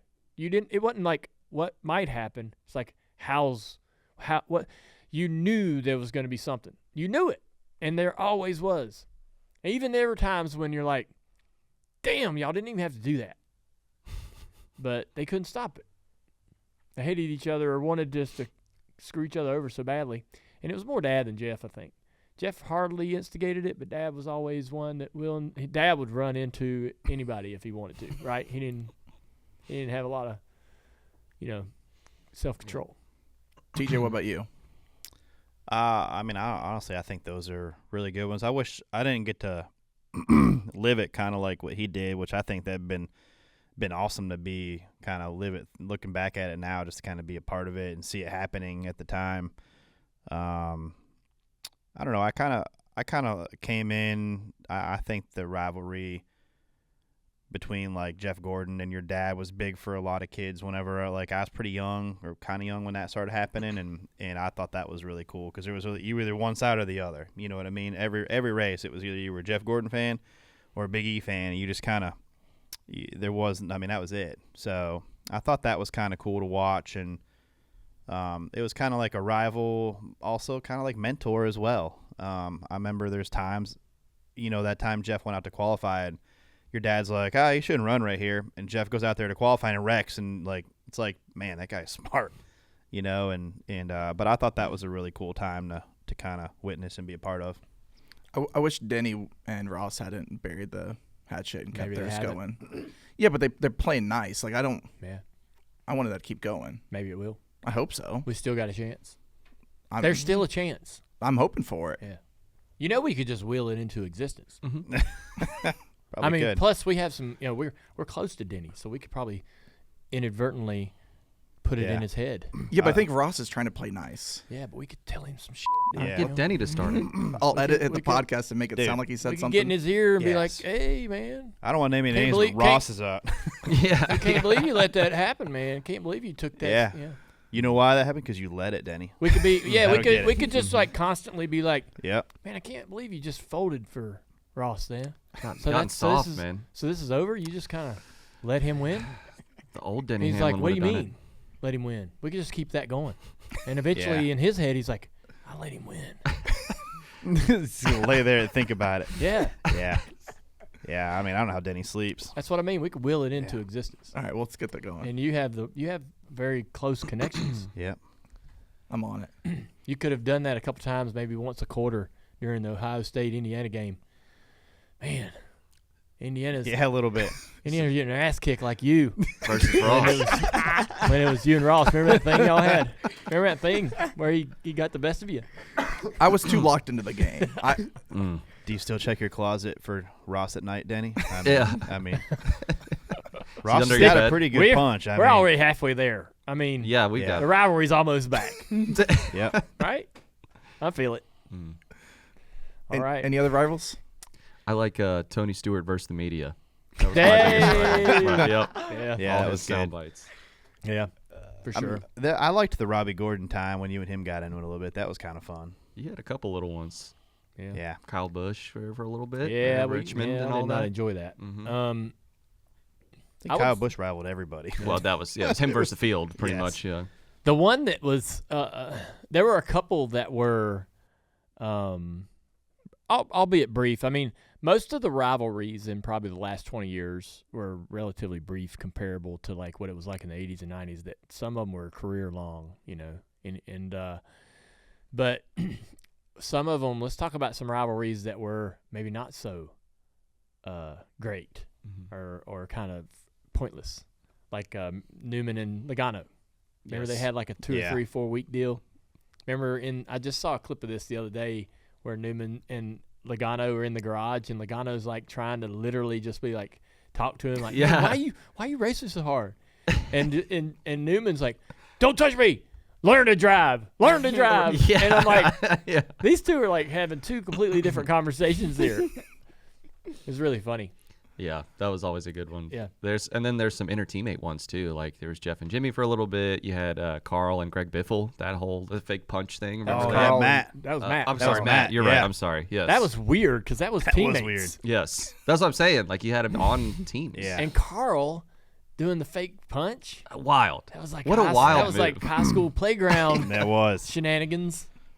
That's teammates He brought that strategy back at 30 years old. That was a little strange. Made you flinch. Yeah. Nah. Gotcha. Yeah. I win. I owe you one. I mean, you did walk in Kyle's lounge and tell me you're gonna kick his ass at one time. Yeah. That was a little off. That was kind of the end of our rivalry. That was kind of like a fake punch, kind of. I mean, no one really ever does that these days. I don't know. Yeah. Well, I mean, it just. Oh, there was Harvick and Biffle was a good one. Did you mention that one? That was really good. No. That was real. That was really Harvick good. and Rudd was so serious. Yeah. So Ricky Rudd, as we all know, would be like the kind of guy that like would show up to work the next day with a black eye. Like you you wouldn't be surprised, but you'd be like, "Damn, how'd that happen?" And there was a Bristol. I want to say it was Bristol. Mike Dillon and Ricky Rudd, or so. It sounds familiar. Yeah, Ricky Rudd got punched and he was having an argument with somebody, and somebody punched him in the garage before or after, or I mean, in the middle or after a race. I can't remember what it was.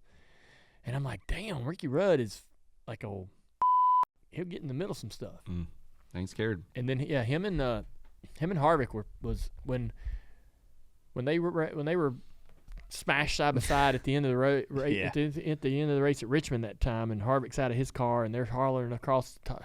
I'm like, man, this is serious. These guys hate each other. Even the crew guys were ready to throw down. Yeah, that was some serious stuff. Harvick and Logano was pretty brief, but I remember Harvick shipping him in turn 3 at Pocono that race.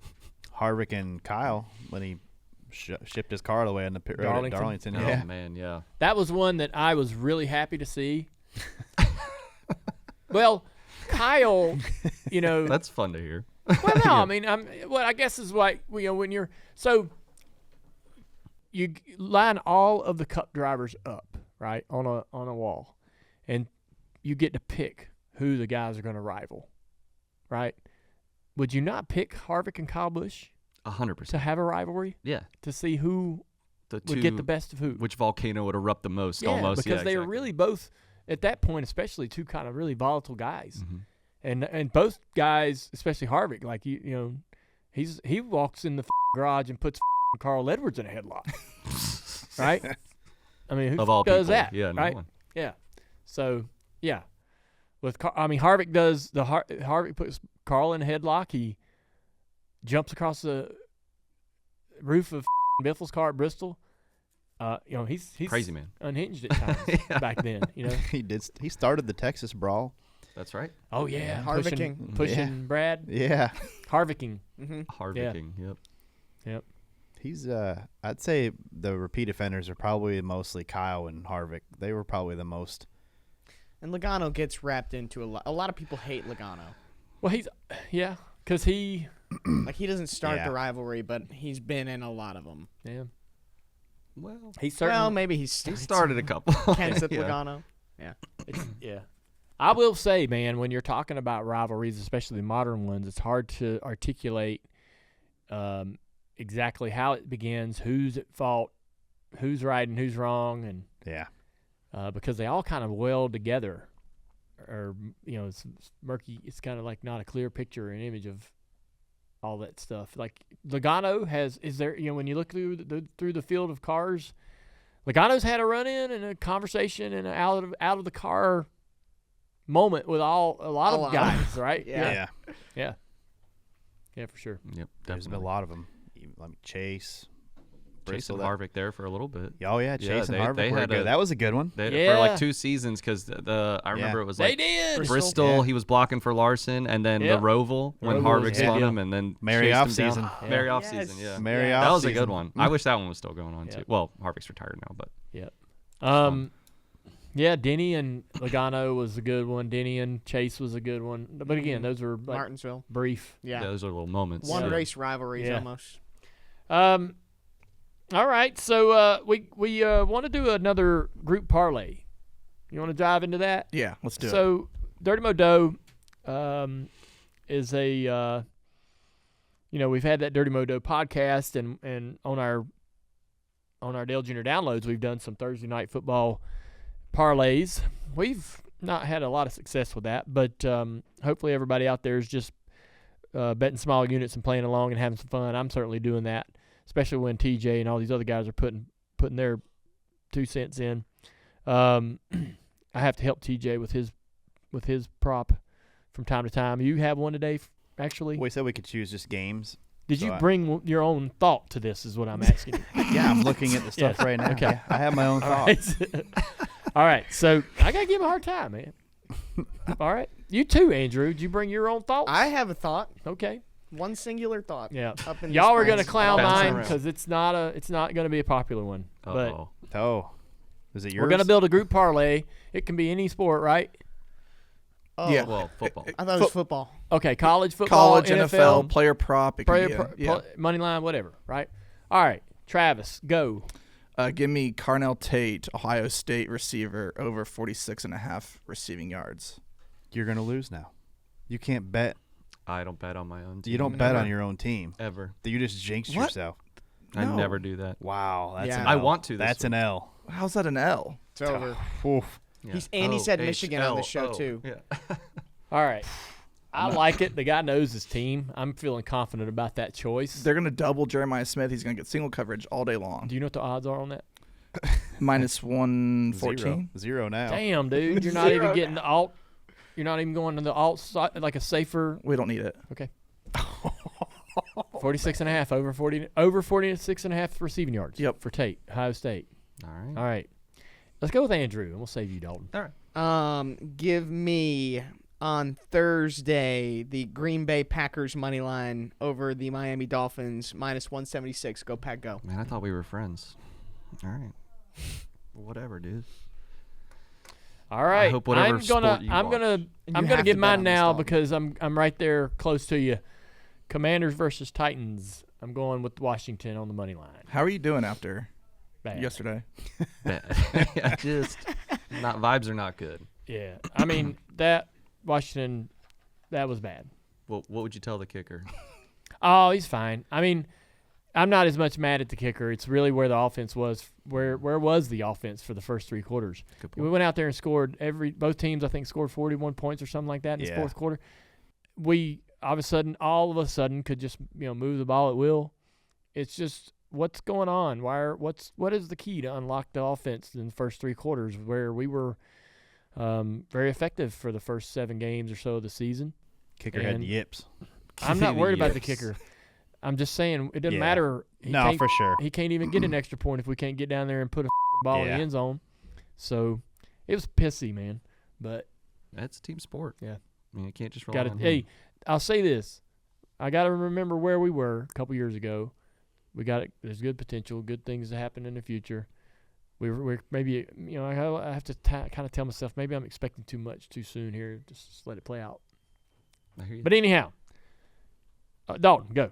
All right, I am taking the Dolphins and Packers game as well, but I'm going to do the under for total score. It is calling for snow in Green Bay on Thursday night. So under 47.5 at minus 115. For Green Bay and Miami. All right, TJ. I'm going Thursday, Detroit, Chicago. It's in Detroit. I'm taking the Lions. Right now, the spread's 10.5. I think the Lions will cover that pretty easily. All right. Oh, See, this is the best part about my pick. if we get to my pick, I'm cashing out. He's already got a contingency plan. Because I didn't know though. I picked mine is on Saturday. Everyone else has gotta be ride or die. Yeah, that ain't how we playing this.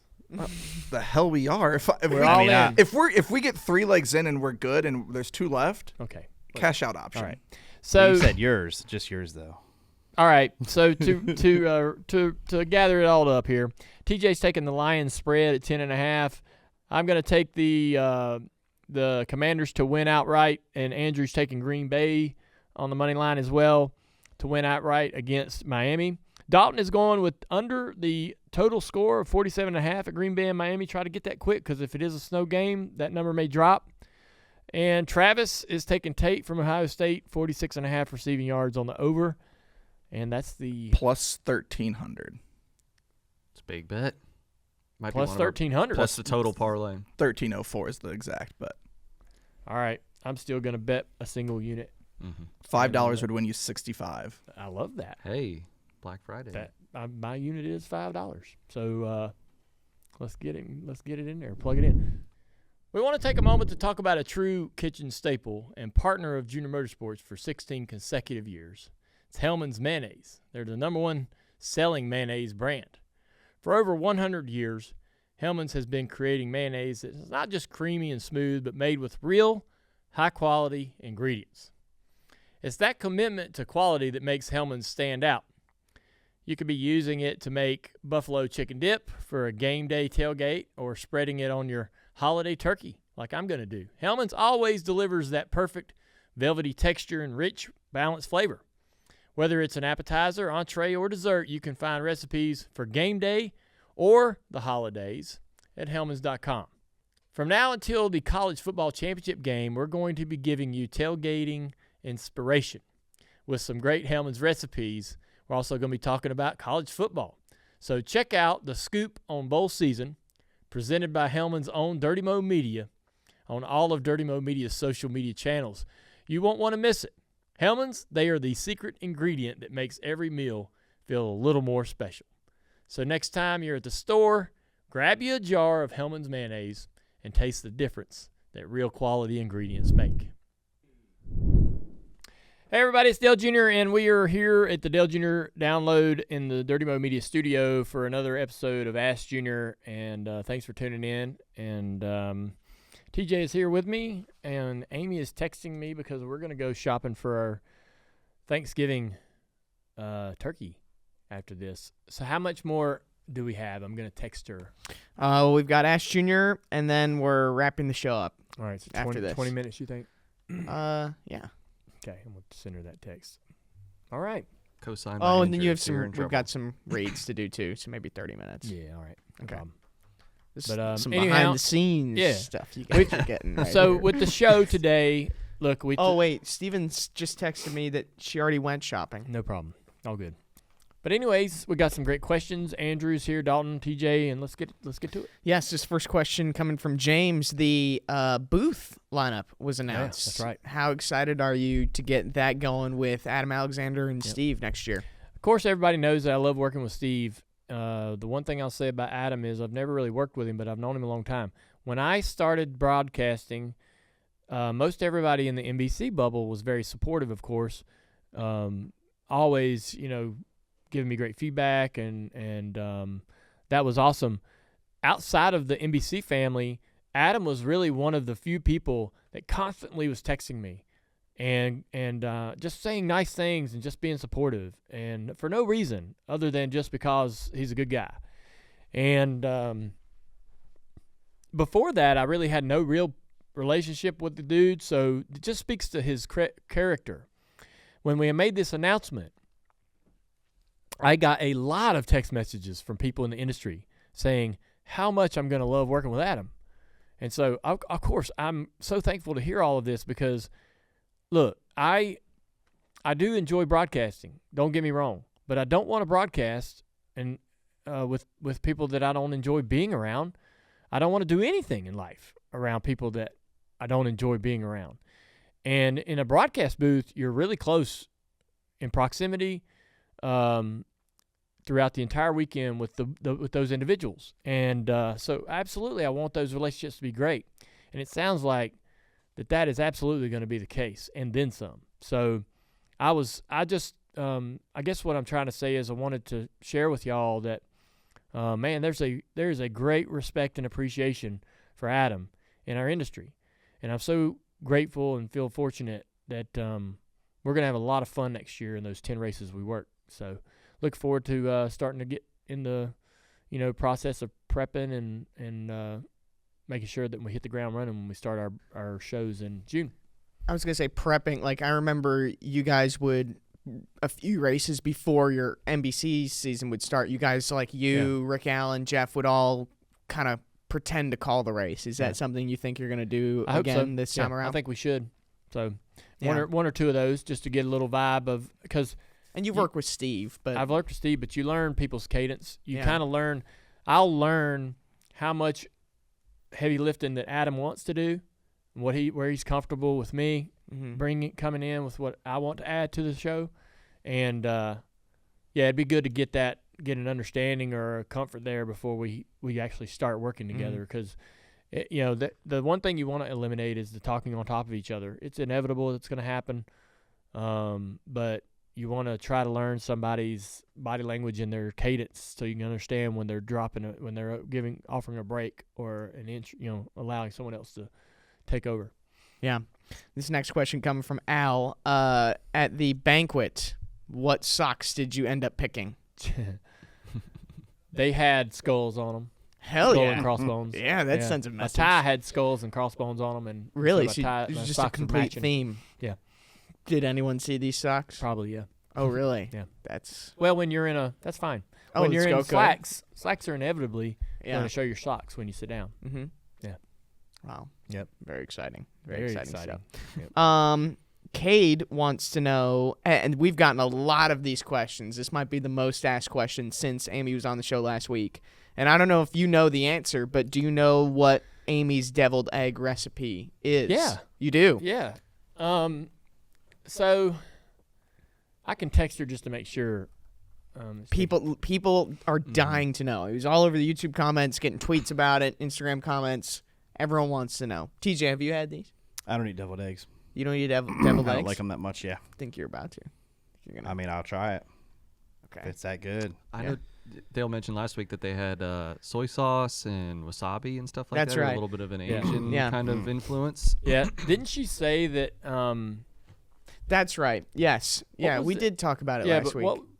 Instead of like the yolk of the egg or there was something else that was substituted in there. I can't remember. Cauliflower or I something? do remember her saying something. I just don't remember what it was. We'll have to get her to give us She's a legit reading the recipe. text right now. It's coming, dude. Just I'm telling you. All right. I'm sitting on my hands. Or I could call her.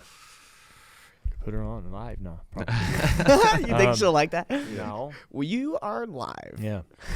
Well, the thanks deviled egg recipe is on the way, and I'll read that in a minute. We'll jump to the next question and come back. Okay, sweet. Let's see. This next question, I'm sorry I missed a name, but what are your thoughts on, I guess, a few of the silly season moves that have happened? Riley Herbst going to 23, 11 in the 35, Ryan Priest to RFK, even Jeremy Bullins is with Keselowski, Chris Gabehart is leaving Denny's as crew chief. Like, silly season, there's a lot happening this past week. What are your thoughts on what it? surprised you the most? Yeah. I guess the Gabehart Denny Hamlin change was a big surprise. They seemed very they seemed really In sync. bonded, Yeah. in sync. Mm-hmm. Denny is, in a really good position to compete for championships. This year wasn't one of those years where we felt like he was a contender for the title, but it's been pretty much every year he's been one of the guys we thought could have a shot at it. And so for them to mash the pause button on that and make a complete change, a shift in a whole different direction was really a surprise. Mm-hmm. But I guess the idea is there to, the future for Joe Gibbs Racing is the most important thing, and this strengthens that. And Gabe Hart and those guys. I mean, those crew chiefs, those guys, man, Gabe Hart is the kind of guy that, in my eyes, he's so incredibly talented and good at what he does. And it's because he sinks everything he has into it. The details, the prep, the work, and guys that are that devoted to it, so that when they say it's time for me to do something different, it's really time. And and his work ethic and attention to detail will serve Joe Gibbs Racing in this new role and capacity, and I think he will absolutely be a massive asset to them going forward. While it's probably not the best thing for Denny or the 11 team, I mean they'll be in great hands, and Denny will probably be very competitive, and it's not the end of the road for him. But yeah, I mean it was surprising, but because I thought Denny might have 1 or 2 more years, and then Denny might say I'm done. And so Gabe Hart not fulfilling the end of Denny's. Of course, I could be completely wrong about that. But, yeah, I think, just watching Gabe Hart and those guys over the past couple of years, TJ, you've probably seen it too with crew chiefs that are like that. Like Chad Canals and those guys that just live it as hard as they live it. There's everything takes a back seat. Everything, it's prioritized all the time. When they get to the end of that road, that's the end of it. Yeah. They make a hard turn for the exit ramp, and because it's so consuming, right? And they eventually have to say, I need a change, right? It would be interesting though to hear Gabe Hart's opinion about that, and what were some of the driving factors towards making this change himself. I bet he's got some pretty cool things to say. Yeah, definitely. Denny was surprised by it. Mm-hmm. Yeah, he said I was shocked. I think. Yeah, I was surprised to hear that. Yeah. Right, that Denny didn't. That tells me that he hit the end of it. Like you said. Yeah. All right, we got time for 2 more quick questions, kind of fun ones. Lopez from the YouTube chat: favorite holiday movie? Dang, that's a great question. TJ, this is open to you too. I don't know. I always like The Christmas Story. I just feel like that's just a classic, and that sets the tone for. This begs the question. Uh-oh. Die Hard. I knew you were going man. there. Why is it a Christmas movie? Takes place on Christmas. Shh, I wasn't asking you. Oh, I'm sorry. I was asking you. Nah, I was just joking. Let's ask the YouTube chat. Yeah, is Die Hard a Christmas movie? Christmas movie. It is a Christmas movie because you're like you said, it's based on Christmas. There's Christmas music playing at some of the things they go on to. I haven't seen it. Can't help it. You haven't seen it? Mm-mm. Homework. Yeah. Oh, man. Yep. But anyways, favorite Christmas movie? Favorite Christmas movie? Damn. I'm curious about this because I don't know. I mean, there's just not. I think probably Christmas Vacation. Oh, that's a good one. I wasn't even thinking of that one, but that is, that might be my favorite too. So many good lines in that movie. I'm surprised yours isn't Home Alone. Home Alone. He lived it, so it's not, I live it every. It's from Chicago. Every day. Yeah, it's the whole. Kind of works actually. Yeah. We're seeing a lot of it's a Christmas movie. It is. Yeah. Just because I saw something on It's a Wonderful Life. Someone else just said. That's a good one. I'm a big fan of Elf. Elf. I love Elf's a good one. Yeah. Elf's good. One of my favorites. What about the classics, like the classic, like Frosty or something like that? Like the claymation ones? Yeah. Rudolph. Those are classic. Yep. I mean, I do love. They're nostalgic. I do love putting those on, and I won't really pay attention. But the kids, I'm trying to see if the kids will watch it, because like kids are watching, that's like kids watch that older stuff, and sometimes they're like, this isn't good, There's You're so used to what we have now, which is crazy animation. Right. Yeah. These little clay figures rolling. They're like, what is this? Yeah, this isn't good. We're missing some good ones though. Gosh, there's so many. The Santa Bad Claus. Santa, Home Alone. Bad Santa's pretty good. Yeah, Bad Santa's Yeah, a but great Someone one. said Jingle All the Way. Oh, Arnold Schwarzenegger. The only That's a good one. Bad Santa, you just can't put it on and walk away though, because that's not a. It's pretty. It's dangerous. a Wonderful Life. Getting a lot of It's a Wonderful Life. Yeah. Eight Yeah. Crazy Nights. Yeah. All which right. is Hanukkah. Time for one more question. This is from Olivia. Do you still play NASCAR 2003? No. No. Yeah, No. lost my CD key. No. Those things were like gold, man. I still have all that stuff. Yeah. Yeah. Yeah, I still have my discs and all that stuff. Because you went pretty hard at NASCAR 2003 for a while, right? Back in 2003. Really? People are still saying. People still like They play still, that though. Oh yeah, a lot of folks do. When They're All all right. All right. Back in 2003. When iRacing came out, well, and iRacing went live in 08, yeah. I was done. I made the switch. Yeah. We always move to the next sim Yeah. like that. So there is leagues with it still though. Like I guess there's a dedicated website that has Alright. like all that stuff. Here's your recipe. Ready? All right. All right, you want to buy? You got to get hard. Of course, you got to get 12 hard-boiled organic eggs, 1 large avocado. That was it. Mm-hmm. 1 That's the tablespoon of wasabi paste, 1 tablespoon of Dijon mustard, 1/2 lemon juice, a dash of salt to taste, and you can garnish with fresh dill sprigs.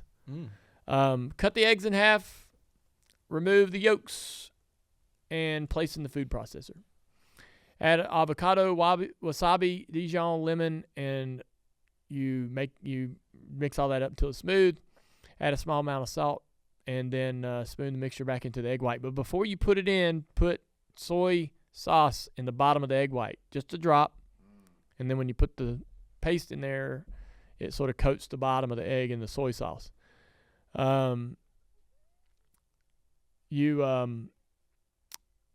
Amy also said she adds a little fresh minced ginger to the mix as well, a little soy sauce in the mix as well, and she tops with sesame seeds instead. Dang. Gosh, that sounds good. That sounds I'm pretty gonna have dang to good. try one of those. They're amazing. We have one more quick shout out in the chat. There's a guy from Hawaii. He said, Dale, my son Noah will be born today. He's wearing his blue 88 zip-up hoodie for some skin-to-skin time later. Have a happy Thanksgiving. That's awesome. So congrats to you. Yeah. I don't know how to pronounce your name, but all the way from here to Hawaii. Damn boy. Well, anyways, that's a good place to end Ash Jr. All right, it's time for the white flag, and we have some more content still coming out this off season. We've got some DJD classics. You've seen some of these long-form interviews popping up on YouTube. Forever, people have asked us, where's the YouTube? Where's all the YouTube from all of our shows from years ago? Well, we recorded them. We have them in the bank. We're starting to release those every now and then. You've seen Kenny Schrader or Kenny Wallace come out. When we announced the Herman Wallace show, we decided to release the full Kenny Wallace YouTube version. But these will be coming across our feed on podcasts, but as well as our full episodes on YouTube. Business of Motorsports is going to be coming at you. Kelly's going to be interviewing a few people over the course of the off season. Those are always amazing. And then Herman Schrader coming out Tuesday, tomorrow, another episode of that. Those guys are having a lot of fun.